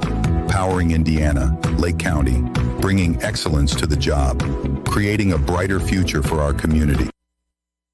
All right, folks, let's get back to the show. I do want to give an update on traffic, however. The Dan Ryan is a parking lot. There's just no other way to describe it. It's a parking lot now all the way back to probably about 122nd Street, 103rd easily, back into the Bishop Ford. So just stay off the Dan Ryan, stay off the Bishop Ford. You're not going to get anywhere this morning. It is just a backup all the way to downtown. You can take Lakeshore Drive. Your best bet for Lakeshore Drive now, because it's really building, is to get off at Stony Island Avenue off the Skyway. If you're coming from Northwest Indiana, you can jump on at about 57th, and you'll be in pretty good shape through downtown. As far as the other local expressways in Northwest Indiana, 8094 I-65, Klein Avenue, all in good shape this morning. No reported problems. 294 looks fine across the line in Illinois. And when you get into the city, well, you're going to have the usual problems with the Eisenhower, the Stevenson, and definitely the Kennedy. The Kennedy is another parking lot. So again, no good way to get about other than Lakeshore Drive this morning if you're going into the city from Northwest Indiana. With that, let's do weather, and then we're going to get back to the calls. Good morning, everyone. Today we're at 22 degrees with highs of 27 and lows of 15. It's going to be cold with clouds and sun, and watch out for slippery spots early in the morning. And then tomorrow on Thursday, we'll be having highs of 30 and lows of 27. It's going to be mostly cloudy with occasional snow and flurries, mainly early, a stray flurry late in the day. And then Friday, we'll be having highs of 40 and lows of 15, and it should be mostly cloudy and breezy with a flurry or two. So, Lynette, I don't know if you can distinguish in the new phone system whether Herb is called, but we're waiting for Herb. I think he's here right now. We're waiting for Herb Forkenbach. He is the individual that has taken over the lease at Whiting Oil City Stadium and going to talk about some of the things that he's bringing to Whiting. So let's go right to him. Good morning, Herb. Good morning, You're on the air. Good morning. So, yeah, Herb, explain to people, well, great to have you. Explain to people basically what you're going to do as far as Oil City Stadium, your relationship to Oil City Stadium, because you've actually been involved over the years there, and maybe discount some of the rumors that the stadium's going to sit vacant for the summer. Yes, it definitely won't be sitting vacant. I've been doing tournaments there since 2010, and those run from Thursday all the way to Sunday, and we roughly do, usually before was we did like 4 games a day, and then the Oilmen would play after us. This year's going to be a little different. The college league that we'll be entering will be running Monday through Wednesday, and the tournaments will run Thursday through Sunday, and there'll be 7 games a day. And these teams come from all over the Midwest that are playing those tournaments. Those are ages 15 to 18. Now, I know a lot of speculation from people when they had heard the Oilmen are no longer going to be playing there. The mayor had reached out to me to talk to me about it with his staff, and well, he said, okay, there's a league that has quite a few teams in it, and it's the Crestwood League, and there's roughly 25 teams that are going to be in that league, so we won't ever play the same team twice. Wow. The goal is to have 2 teams playing Monday through Wednesday, and there'll be double headers every night. So with 2 teams playing, like I said, that would call Oil City their home, there'll be one main team that basically I would have, and that was the plan, is to have Ozzie Guillen Jr. coach that one.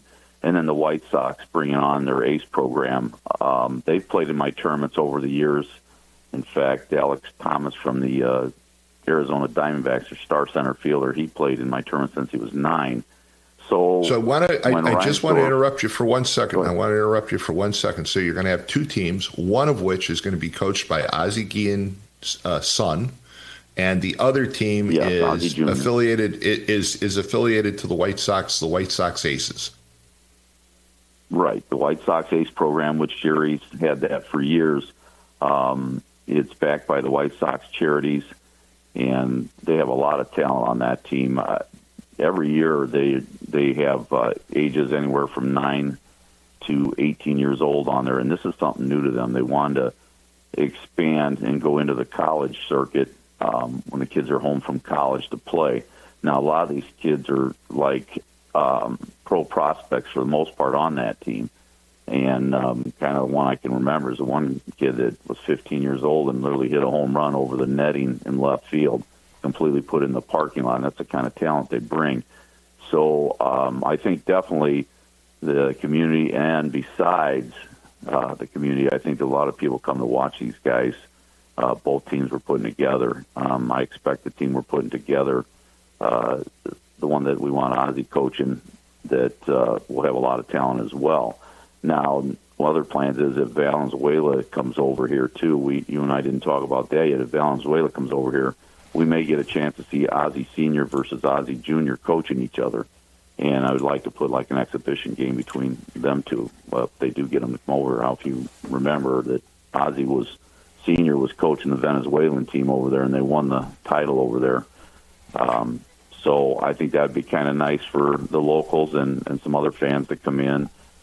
We have plans for different ex-pros that come in for autograph nights.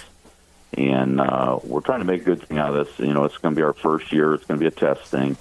But just coming up with ideas to create some fun fare for the families in the area. Yeah, and you mentioned yesterday when we were talking about your connection with the White Sox, and you just said the idea of having some autograph nights where some pretty well-known alumni of the Chicago White Sox would come in, and people would have a chance to meet them and get their autograph. That would be quite impressive. Yes, it would be, and these guys are pretty good about it. They've come to my tournaments before. I've had Jim Tomey out there. I've had Kittle out there, and I just had various guys. Don Cooper, the former pitching coach. And I just think it'd be something good for the fans, people that are looking to get autographs, to talk to them, because all these guys are pretty good about talking to people when they're out at these events, and people enjoy the camaraderie that you get when you see some of these guys that you may never have gotten close to while they were playing. Well, I know, Ron, and I to be honest, I got to know Ron through Don Popovec, who owns the Oilmen, and Ron. Ron Kittle is a great guy, and every time he's ever been at Oil City Stadium, he's the kind of guy who will sit there and literally watch an inning with people. And I understand from your description, Jim Tomei is the same way. You're talking about people who basically will be there. You can ask them questions. You can talk to them. You can get their photograph with them. You can get their autograph. This will be very exciting to have this in downtown Whiting. Oh, yeah, I definitely feel that way. And Jim Tomei, speaking of Jim, he's just wonderful with the kids and everything. I don't know if you ever saw where he says, and he's truthful of this, that he said no kid should be without an autograph if they want one, and he'll autograph everything. I can remember when his son was playing in my tournament, he was coaching, and it was during COVID, and he just told people, I'll sign whatever you want, but we don't want to get too close because of COVID. And he would take pictures even with him, but not next to him, and he just was so nice to the fans. Even though he was coaching, he waited after I said, hey, there's people that want your autograph. Do you mind, Jim? And he says, no, absolutely not. So after he talked to his team, he just stood there and autographed the whole time. And I think you said yesterday, the White Sox Aces, basically, again, sponsored by the White Sox Charities and Jerry Reinsdorf, they wear the White Sox uniforms. You said even their travel bags, everything is White Sox. So they're fully... everything's White Sox. It's if you didn't know any better, it was the White Sox teams walking in there. They have nothing that says Aces on them, even though that's what they're called, the White Sox Aces. And they have the Sox hats. They have the Sox jerseys. I think they got 3 uniforms. The bags are White Sox. And you look at these kids, the size of these kids and the talent, you're like, wow, it looks like a major league team walking in the gates. And some really good players on that team. Over the years, they've had a lot drafted. And like I said, the one is definitely a standout for the Arizona Diamondbacks. You'll probably remember him from the playoffs.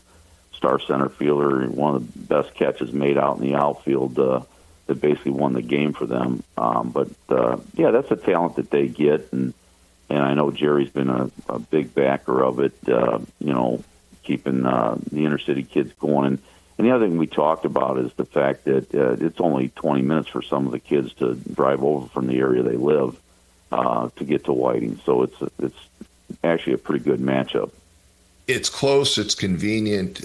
It's located in the downtown area. So one of the reasons why the park was originally built was to draw people to downtown Whiting. And you mentioned when you've done some of your tournaments. You're absolutely right. Those tournaments have had a big spillover effect to some of the restaurants in downtown Whiting.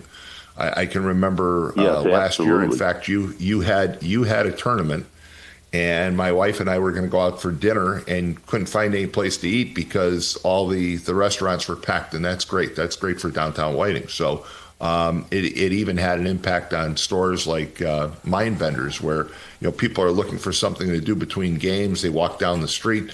It's good for downtown Whiting. And so the whole idea of your proposal is to basically use that stadium to the hilt throughout the summer and pack downtown. Yes, definitely. I can use my area alone. They did an impact study. I live in a small town in Bourbonnais, Illinois, and I bring $8.5 million to the area with my tournaments here. And that's people shopping, going to restaurants. And you guys got a unique town. Everybody loves it. In fact, like I was telling you yesterday, I got the one team from Wisconsin way up north, not just over the border. They're by Fond du Lac, and they come down. They're coming down twice this year. They love the town so much, and the stadium. And I let him know that, hey, this is now turf, and he's all excited because last year in the championship it got rained out because there's just no way they could have fixed the field. It was raining so bad. So that'll be a different story with turf. It's raining. We just wait for it to stop and start playing. So it's going to be a plus for my tournaments, and I think a plus for the college games we're putting in there. People won't be wondering if, hey, is the game going to be played or not. Once that rain stops, you can play. Now, if it's raining where it's like a monsoon coming through, well, yeah, we know we won't play, but I think the chances are pretty good. We're going to do some special nights besides the autograph things. We're going to do some other things with the kids, and one of the things I'm going to try my best to is get a camp for the kids with some of these ex-pro players doing it and some of the college kids that are playing. Yeah, I mean, these are some great ideas, and I do want to also point out something that I think that basically got away from itself on social media is that you're paying actually without. I don't want you to have to disclose any details because I know you're still in negotiations, but you're paying more for the basically for the right to play at Oil City Stadium than was being paid previously. Yes, it is. And it's understandable because once turf costs a lot of money to be put in, and I've used plenty of turf fields throughout the Midwest for my tournaments, and some of them once they got the turf in, that's when our prices went up. And it is a lot of money. The benefit of it all is you're not having to redo the fields that have dirt grass infields and the clay mix you need to put in. If there's rain, you got to put dry mix on. So labor-wise, it's going to be easier, and you're going to be able to play much quicker once the rain stops.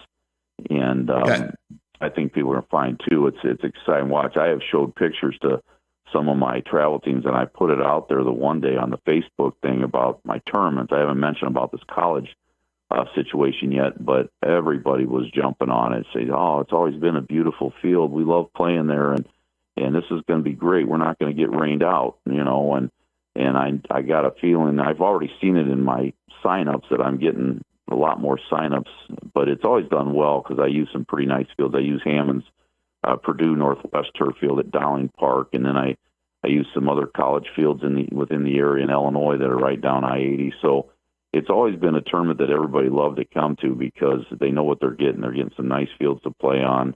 High school baseball, in most cases, are pretty competitive, and a lot of these kids are Division I athletes, and some are even pro prospects. I've had several pro players been drafted out of my tournaments. So it's a plus, and then adding the college venue to it is even going to be even nicer. And I think, too, once we promote with our travel ball that we now have 2 college teams going to be there, I see more fans in attendance as well, just coming from them even, and their parents coming to watch. Yeah, and so you were saying that you're looking at the idea that Monday through Wednesday you'd have the local teams, these collegiate teams playing in the Crestwood League would basically play doubleheaders. So you'd have two games a night. Yes. So if we got the 2 teams going, they'll be playing most of the time two games. So they would run like at 5 o'clock and 8 o'clock. Wow. So you basically get the price of 2 games and instead of 1. So, but that was the thing that they asked about and in the league, and we said, I think we can do 2 teams, and all our games will be home. We won't be playing away, and then the playoff picture. The playoffs are at Windy City Thunderbolts and the All-Star event, so that was already set in place. So next year, 2027. They already asked me, would you guys want to host that? I said, absolutely, we'll take both of them. So You'll get the best of the players playing there for the All-Star event, and then the playoffs, you get to see all the teams, which you'll get to anyway during the year. But this is the thing, people, I realize, too. We've already talked to some of the pro scouts, and some that I knew and some others that they'll get others to, and they'll probably be pro scouts at these games to watch these players. Yeah, I was there one time when some pro scouts came out to see a local high school phenomenon, and it's very exciting. But you learn one thing for sure. They don't want to be bothered while they're scouting a team. Don't talk to them. No, they don't bother them. They're like, yes, I'm with whatever team, and they're like, now get away. But this is very exciting, Herb, and I'm glad that you called in. And again, you're talking about basically filling the schedule all summer long at Oil City Stadium. You've got the weekend tournaments. The weekday teams, again, the affiliation to the Chicago White Sox on the one, and the other to have Ozzie Guillen Jr. Coaching the team. That's going to be fun. I'm a huge Ozzie Guillen fan. Loved him when he was with the White Sox, when he was their coach. And I think this is going to be great for downtown Whiting. So thank you so much for calling this morning and kind of clarifying what's going on. Oh, hey, one more thing. Well, thanks for having me. And Herb, if you can just mention a couple of people that I'm very close to personally asked about mascots for the teams. So if you can kind of address that. Yes, we're kind of, deciding what we'd have as a mascot because the mayor had mentioned the one name, but he said, you don't have to go with that. But I'm kind of thinking we're going to go with that after I read a little background on it. So we're definitely going to have a mascot because I know the kids like it. And I was even mentioned to my son that I'm going to need him to design something as far as for the uniform. But I just started to think that what we may go with a mascot. And I think that the kids love that all the time, especially the little ones, probably, ages 7 and under. They really love having the mascot and interacting with them. And, that's the kind of thing we need to do. And I'd like people to, if they want to do a birthday party or whatever out there, let us know, in advance. And I'm sure there's something we can set up for them to have the mascot involved and maybe even take some pictures with some of the players and different things like that. We want to make it, like I said, a family-friendly atmosphere. And like I said, it's new to us getting into the college program. I went to a meeting on Sunday, and I really feel that this is probably one of the best leagues, somewhat, I would say, in the Midwest even, next to Northwoods League. I mean, there's a lot of teams. The teams are coming from far away. Every team that was there is excited about playing in the stadium, so that's not going to be a problem crossing over the line to get into Indiana. And so I feel that definitely is going to be a plus, that the teams are all pretty excited about coming over. Well, Greg, thanks so much for calling, Herb, and good luck to you. And we really appreciate you calling in this morning and kind of setting the record straight on what's going on. Thanks again. Okay. Thanks for having me. Thank you. 845-1100. Do we have additional callers? Nope. No, we kind of ran that whole segment with Herb. So why don't we take a quick break? We're on till 8:30 this morning, and then we switch over to the Whiting Robertsville Chamber of Commerce show until 9. So again, you just heard from basically what's going on at Oil City Stadium this summer. Looks like, again, sorry to see the Oilmen go, but looks like there are going to be not one but 2 replacement teams and a bunch of additional tournaments going on. So all these folks that were out there on social media saying that the place was going to sit empty, that's just not true. And we were able to clarify that. So let's take a quick break. You're listening to the Morning Call on WJOB, 1230 AM, 104.7 FM. We'll be right back. Introducing Powers Health, a health system with a new name and a strong legacy of caring for families in our community. One with a tradition of advanced specialized services and a vision for the future. One with a commitment to medical excellence and compassionate care. Everything we do, everything we believe, powers health. Do you want to get a vaccine, but it's difficult to get to your healthcare provider? Call the folks at Right Care Pharmacy. They'll come to your home, discuss your vaccination status with you, and administer the appropriate vaccine with expertise. They offer vaccines for flu, shingles, pneumonia, hepatitis A and B, TDAP, RSV, and COVID. They've been serving the Lake and Porter County community for over 11 years and are fluent in Spanish. Call Right Care Pharmacy at 219-655-5028. For over 100 years, Roofers Local 26 has been keeping Northwest Indiana dry and safe. Since 1919, our highly trained members have built a reputation for skills, safety, and reliability. With a 4-year apprenticeship and certifications in OSHA safety, first aid, and CPR, we deliver quality you can trust. When you need roofing done right, choose Roofers Local 26, protecting what matters most for over a century. For more information, visit www.roofers26.com. High school basketball postseason is here, with the girls starting February 3rd and boys March 3rd. Be on every game for as low as $1,500. Sponsor local. Reach millions. Visit heartlandsportsnet.com today for more information. So we're back, and you just heard from Herb Forkenbach, the owner of the teams that are coming into, or one of the teams, but affiliated with the teams that are coming into Oil City Stadium this summer.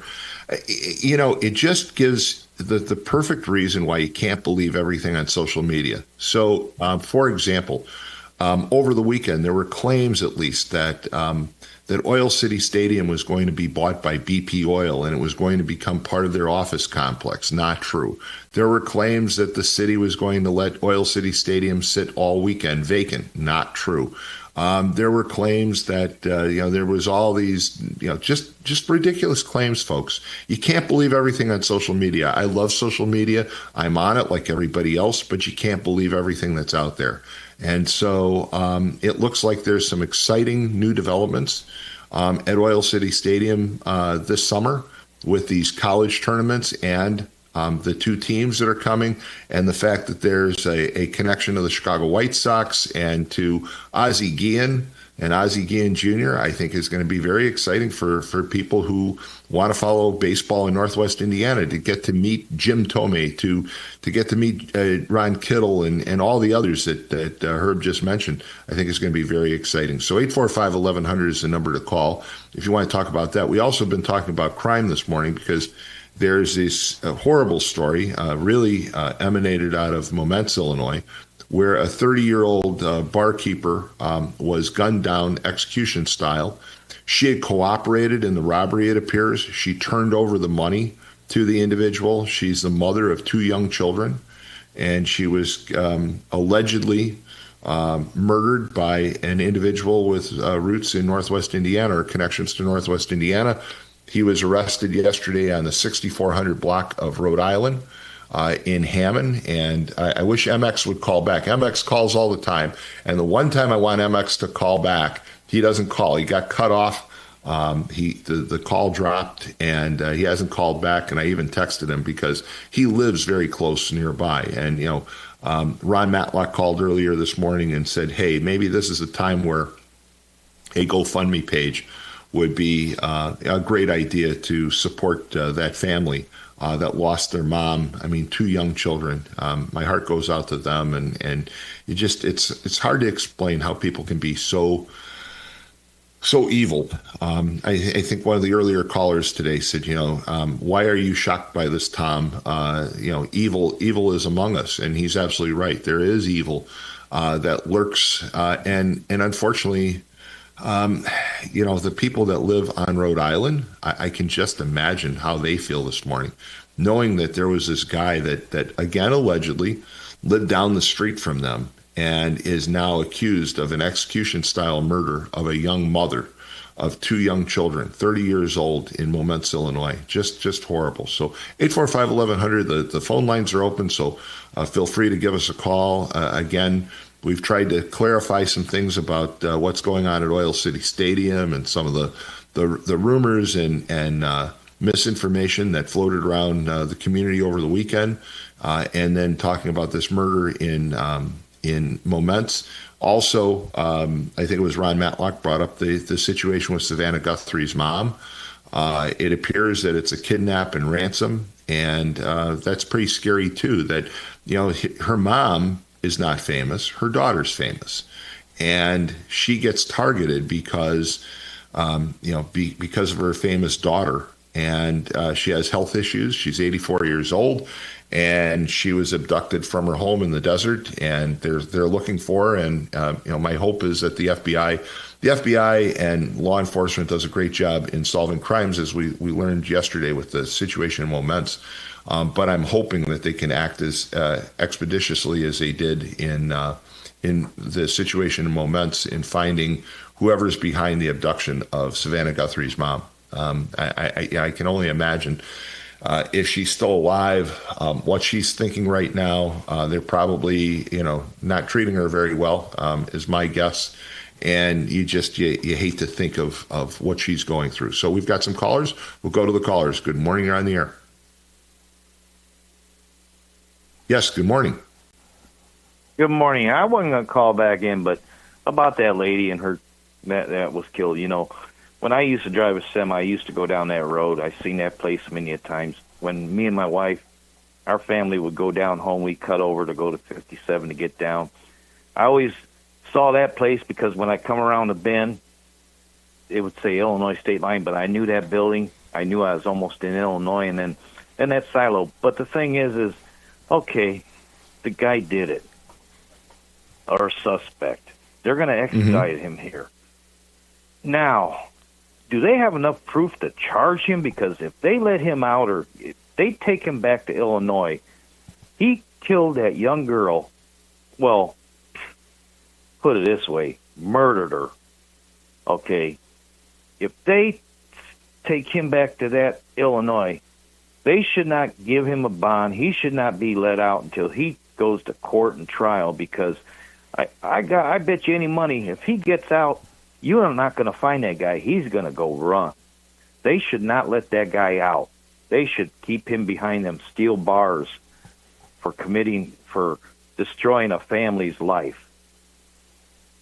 I agree with you, and I lost my video for a second. Lost my video. There we go. There you go. You were off center. There we go. Lost my video for a second.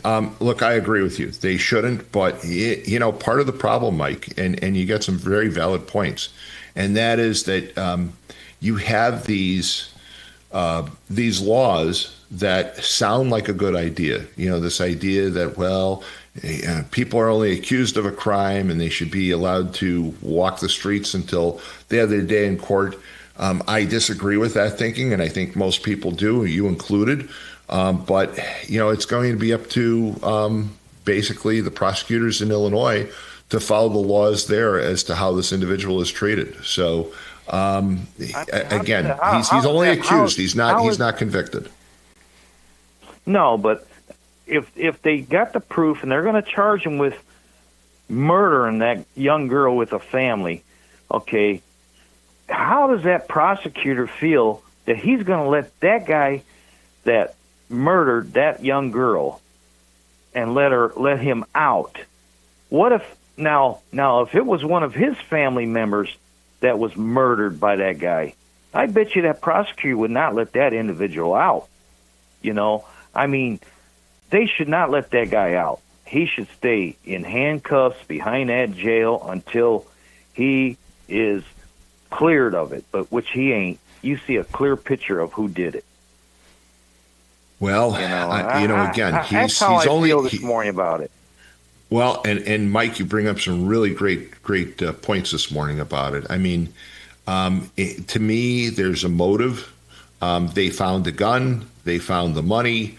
It appears, you can say, well, he's not convicted. Well, that's true. He's not convicted, but it's pretty likely this is the individual. From everything that's come out so far, this is the individual that caused this woman to lose her life.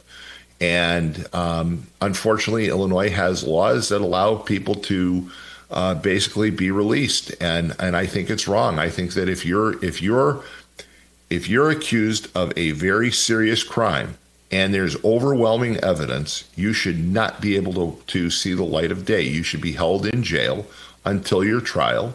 And obviously, once you're convicted, you should not be released ever.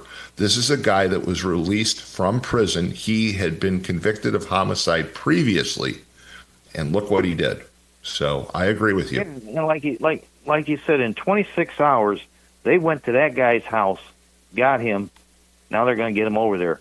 And then just like earlier you had said, okay, all these people that protest to get rid of this kind of law enforcement and everything, but like you said earlier, okay, somebody starts to break in your house, what do? You call 911. Okay, people that are protesting to get rid of defund the police and get rid of the police, because put it this way, would I ever want to defund the police departments or the law officials? No, I will donate and help them and do anything I can, because you know why? When I dial that 911, I'm expecting the law officials and the police departments to come and assist me and take care of the matter and solve the problem, because they got a stressful job, and I'll always support that police and anything. I mean, Lake County or whoever did this to get this guy, I give them, I've only got 10 fingers, but I give them 20 thumbs up for hurry up and getting this guy for murdering that young lady. That's you know what? about all I I will have to just say tell you this, because- Mike. That Mike, I'll tell you, I've got a lot of friends, especially with the Hammond Police Department, and I'll just use his first name, and he's going to cringe that I even use his first name, but he's a detective. His name is Mark, and he points out that with the advances that exist in technology these days, these individuals who think they can perfect the perfect crime, they're totally mistaken. Police will solve it very quickly and get that person. It's then up to the courts. It's not law enforcement. It's up to the courts to convict the person. But again, some and amazing work. Yes, and I have a ring.com on my door. And last summer, every night at the same time, this individual would walk through my gate and go around. Never stole anything, never did anything, but I looked at my ring.com every night at that time or right around that area. So I thought, I'm going to see what this guy's doing, So my lights wouldn't come on unless you move. So I put my chair to where I knew where he's coming around the corner. And he come around the corner and I said, hi. And it scared him. And I says, hey, I got a question. I said, you keep coming through my property. I said, you don't do anything wrong, but why do you do that? He said, well, I'm going home. I walk from work, and it's kind of a shortcut. I said, okay. I says, but I was just curious. He says, why? Do you want me to do it? I says, no, but, I was just kind of concerned of why, I mean, you do it every night at the same time, but thing is now lately he hasn't done it. But I told him, I says, fine, you want to cut through my yard? Fine. But he doesn't cause a problem. But like you said, the technology of everything. There was a suspicion, sure. But the technology out nowadays, I mean, everybody's got cameras on their houses. You drive the road. I sure do. I've got 5 cameras on mine, so I see everything, and I see everything and anything that happens. Hey, Mike, we got to move on. Thanks again for the call. 845-1100. We've got additional callers, so let's move to the additional calls. Good morning. You're on the air. Hey, good morning, Tom. Thanks for taking my call. I wanted to touch on something. You had that person out there from the Whiting Oilman's team that's getting together. I think that's a great thing. From the new teams. From the new teams, not from the Oilman. Yes. Right. I'm sorry. But, my son-in-law is very good friends with Ozzy and such, going back to when he worked as a producer with NBC. They're great, terrific people, top to bottom, good family. But I wanted to touch on something that kind of morphs into the immigration issue. The station WLS that has Mark Levine and had Bongino on it one time. I think he's coming back at night. I think it was Jerry McNamara. It was about a week or two ago. He was railing against MLB because they were touting how they were having international. They were able to bring in 50 prospects from all over, and he was railing against that personally because what it does, and I don't even have to tell you, you probably know this, it knocks out all of our prospects in AA and AAA, that many, plus the college prospects from here. And what he said, he went on to go one step farther. Does that mean that all these You're kind of breaking up. We're losing you. Restaurants. Oh, I'm sorry. Hotel and we restaurants. lost you for a second. And roofing. Okay. Well, what he said is if that's true, if MLB can go and recruit internationally, can the roofing companies, can the hotel and restaurants, can they start recruiting people for working all over? I mean, it's one of the same.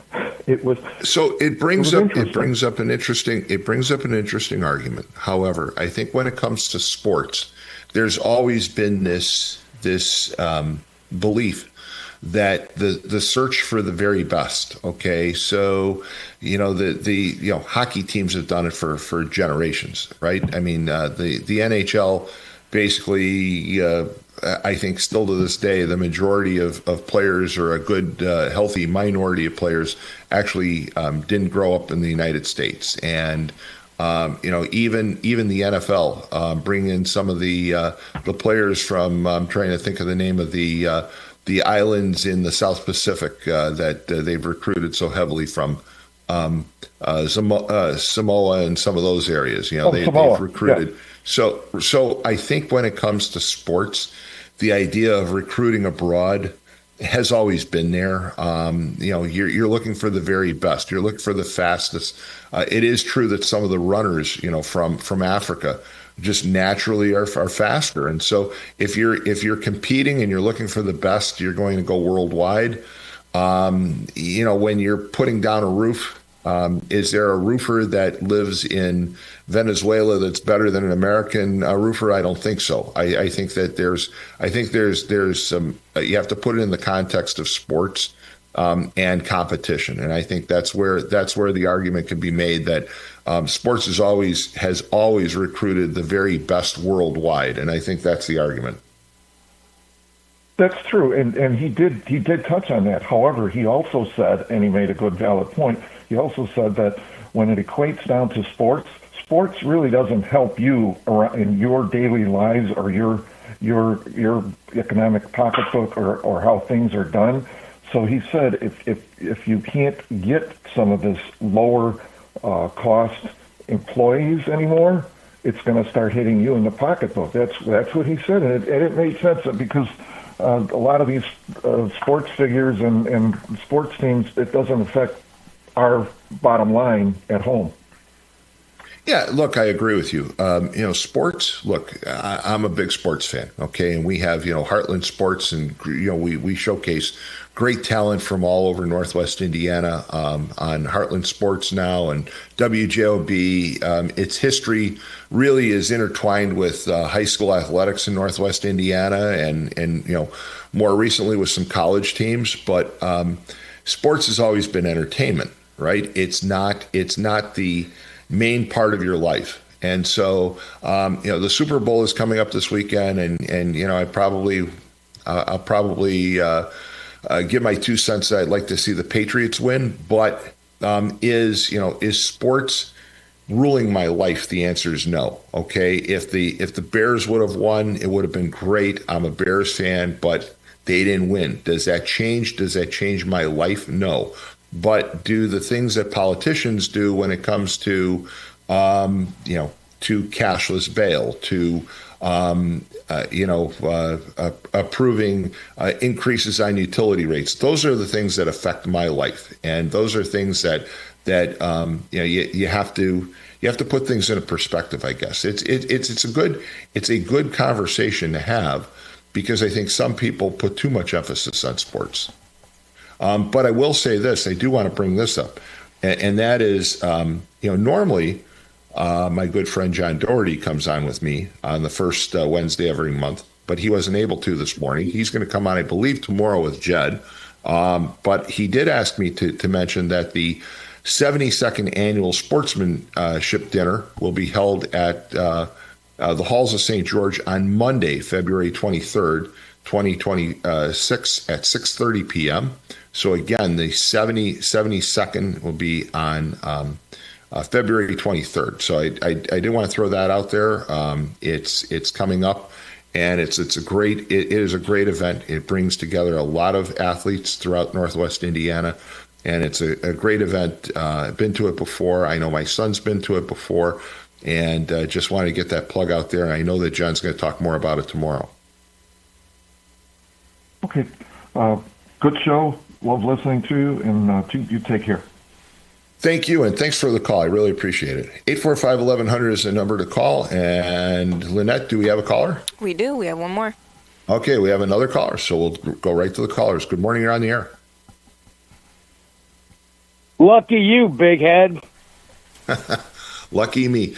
Listen, before you get into your shtick, let me just point out that it was only in the 50s on Sunday down here. And then it rebounded quickly, and it's going to be 77 today. So I just want to point out that we did pay a price. We had our winter down here. It did last about 36 hours. So I just wanted to point that out to you. Now go ahead. Listen, dude, it's going to be bright and sunny and 28 today. I'm bringing out the Speedo again for a little sun tanning. So, don't be telling me about jealous stuff. Okay. I might even go to Bobby Beach and hang out for a while. Yeah, don't say that kind of stuff, because we really need Lynette to run the show, and she can't get up. She can't get up and use the trash cans to have to upchuck when you make those kinds of comments. Okay, those are visions nobody listening to the radio wants to think of. But go ahead. So what's on your mind? So hey, about this, the guy who just called in, I can't believe I semi agree with a liberal hack, but. Yeah, why don't we start applying DEI to sports? Like, when are we going to get more white people in the NBA and the NFL? I think the whiteys are a little underrepresented there, aren't we? We're a little low on the totem pole. I know, but when you say stuff like that, you say it facetiously, and then people take offense to it. But look, the argument has always been that when it comes, the argument has always been when it comes to athletics, you go for the best, right? You go for the absolute best performers you can find, and you don't care. But police officers, we're okay with that. I don't want a guy that can actually defend me or protect me. I'd prefer a DEI candidate, let's say a 400-pound woman to come in who's about 5'2". If it's a firefighter. We can't go that high. We're a little. We can't do it. We've had this discussion before. Me, right? We've had this discussion before, and you're talking, of course, about for example, they had the DEI hire for Los Angeles Fire Department, and look what happened there with the fires last spring. Not one. 6 of the top 10 people in charge of the Los Angeles, the fire department, were all from the same little group of buddies. It was 6 female lesbians. All of them no longer work there.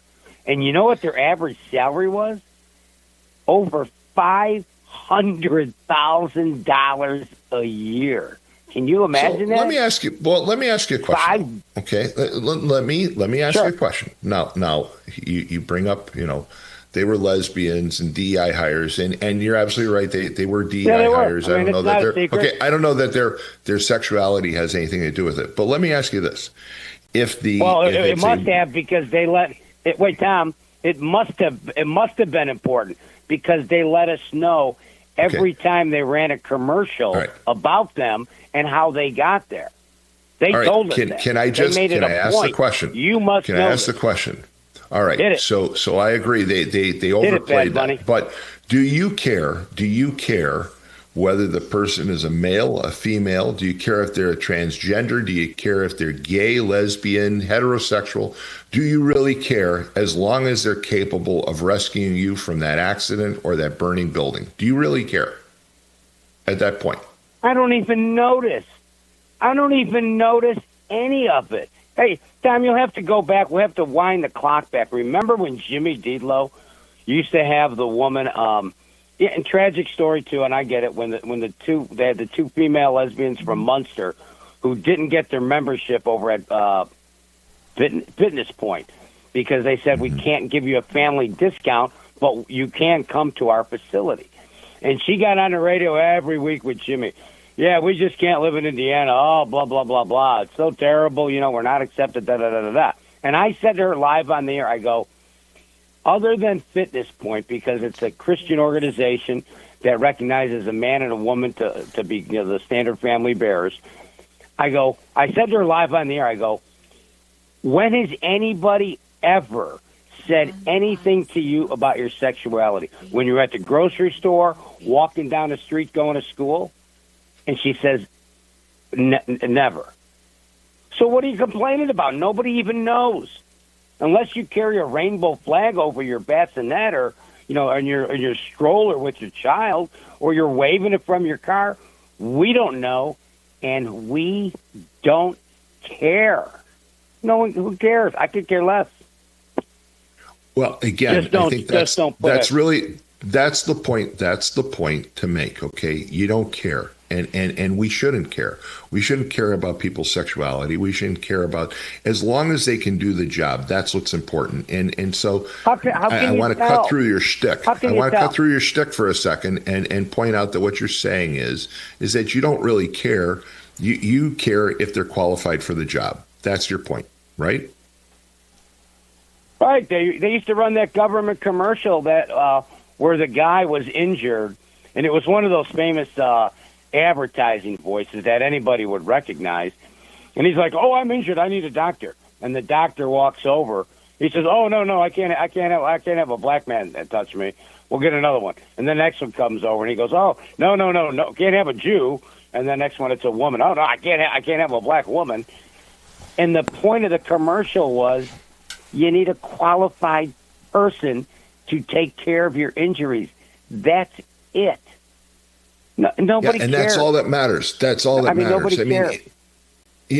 I remember years ago, I went to University of Chicago, and my regular doctor wasn't there. And they asked me, they said, "Well, would you mind if Dr. So-and-so examined you instead?" And I said, "Why would I mind?" And and this is, of course, way back. This is maybe in the early 90s. And the comment was, "Well, she's a woman." Early 20s. And I said, "So why do I care? I mean, if she's qualified." Yeah, what are you, nuts? Right, I don't care. But that was back in the day. They'd ask those questions. I mean, now they wouldn't, but they did then. And my point is, as long as a person's qualified, as long as the athlete, again, if you're competing and you're trying to compete on the world stage, you're going to compete to also recruit the very finest and best athletes. So if the best ball players come from Venezuela, or the best runners come from Africa, or the best football players come from Samoa, or the best hockey players come from Canada, and you own one of those teams and you support one of those teams, and you want the very best, and I don't think it really matters where they come from. Hey, I'll give you two things quick, and if I can remember the one. Oh, hey, yesterday's show, it turns out if you don't like Bad Bunny for the halftime of the NFL, you're a racist, so says Verley. It's not that you can't say, "I don't like the guy as a performer." If you do say that, you're a racist. I'm like, what are you talking about? I just think it's ludicrous to watch a man speaking Spanish at a truly, probably the most American iconic event we have, the Super Bowl. I'd like to see a guy speaking English and not wearing a dress. That's all. I just don't prefer a man in a dress. It's not my gig. And people are calling in and say, we don't want Bad Bunny. Oh, you're racist. Oh, you're stupid. And well, then look, you see I don't this care. one. I don't care what you right watch. Up your Well, I'm going to tell you right now. Yeah, well, I'm going to turn off the halftime show and put on the Charlie Kirk one. They got Chris Rock and then a pretty famous country guy. I definitely will have that tube off. Whatever channel the Super Bowl's on, that will not be on at halftime at my game. Well, I will watch. The American Society. Mad Mac, I will watch the what? Super Bowl. I'll watch the Super Bowl. I probably won't watch any halftime performance. I'm one of those people who usually that's the chance for me to get up, stretch my legs, use the washroom, load up on some more food. I might watch a minute or two, and I am intrigued by this alternate. Well, that's a possibility, but I'm intrigued by this alternate view. Hey, by the way, I will throw this out. So Sunday evening, and it's probably doubtful because there's always delays, but Sunday evening is the scheduled launch of Artemis 2, which is our trip back to going around the moon. And if it gets launched Sunday evening, I'll be able to see it outside. So I'll have to look to the north a little bit, but they say that it'll be visible all the way down to Miami. So it'll be quite interesting. So with that, hey, I'm going to take a quick break. Go get yourself a telescope, dude. Will do. Yeah, go get a telescope for that. All right. Thanks for the call. Hey, let's take a quick. Yes. Sorry, I'm too quick. I think we lost him. No problem. We lost him. That's okay. We're going to take a quick break. We're going to come back, and then we're going to take another break because we're going to have the Whiting Robertsdale Chamber of Commerce show coming up in just a few minutes. So stay tuned right here. We'll be right back. Becoming a truck driver doesn't have to be complicated. At Schneider, we make it easy to get your commercial driver's license and start your new career. With our CDL apprenticeship training, you'll get paid to become a truck driver in just 5 to 6 weeks and have a Schneider driving job waiting for you when you've completed the program. Plus, during training, Schneider will provide transportation, lodging, and meals at no cost to you. Ready to get your career on the road? Learn more and apply today at SchneiderJobs.com. That's SchneiderJobs.com. When life takes you places and you can't get to the store, shop online with Strack and Van Til To Go. Our to-go service is easy to use and it can save you time and money. Once your order is in, our own Strack and Van Til team preps your order with care. For delivery or pickup, enjoy the convenience of letting our to-go team shop for you. Enjoy your special moments. Sign up online today at shop.strackandvantil.com. Tech Credit Union supports the essential role of union labor in building strong communities. That's why we offer hassle-free banking, financial empowerment, and a commitment to your success. Save for the future, handle life's challenges, and trust a partner that stands by hardworking union members. Tech Credit Union, the better option for you and your money. Visit techcu.org or call 800-276-8324. Tech Credit Union, supporting union families every step of the way. From the gas in your car to the heat in your home and the roads that you drive on, our work powers daily life. We are USW Local 71, the proud men and women of the Whiting Refinery. We're not just refinery workers. We're your friends and neighbors, raising our families here, shopping in the same stores, and cheering in the same stands. USW Local 71, powering the region because we are the region. All right, we're back, and I know that we have MX holding because he just texted me, so let's go right to MX because he's calling back since we dropped his call earlier. Good morning, MX. Good morning, Tom. I think there's a big bunny up there in the Redneck Riviera. I think I seen him up there on our property. But, sorry I couldn't call back. I was eating with the retired iron workers and boilermakers. One point that I didn't make is, and we have to find the act, when they let everybody out of prison in Illinois, remember that? Yes. Maybe he's one of the guys. Maybe when they let everybody out, Pritzker, then I want people to remember that if they're going to vote for Pritzker as a Democrat, that we'll have to look up the act. You know, I've been eating, and that he let this murderer out, and really he's responsible for this crime. I just can't look it up right now, Tom, but a lot of things are bothering me this morning. You know, that's so close to home. Hold on, MX. Let me just jump in. Lynette. The guests for the Whiting Robertsdale Chamber Show are waiting by the door. Yep. So, okay. So go ahead, MX. Go ahead. When we were little boys, we would go to that Klein Avenue, and we'd have boxes, and we'd slide down because, you know, everything we made, go-karts, we made them out of wood. But I remember sliding down that hill, Klein Avenue, and then we used to take a break under that Klein Avenue, right by that Rhode Island, with our dirt bikes, and we used to swim in Paradise Pond, and there was a big pond under Klein Avenue.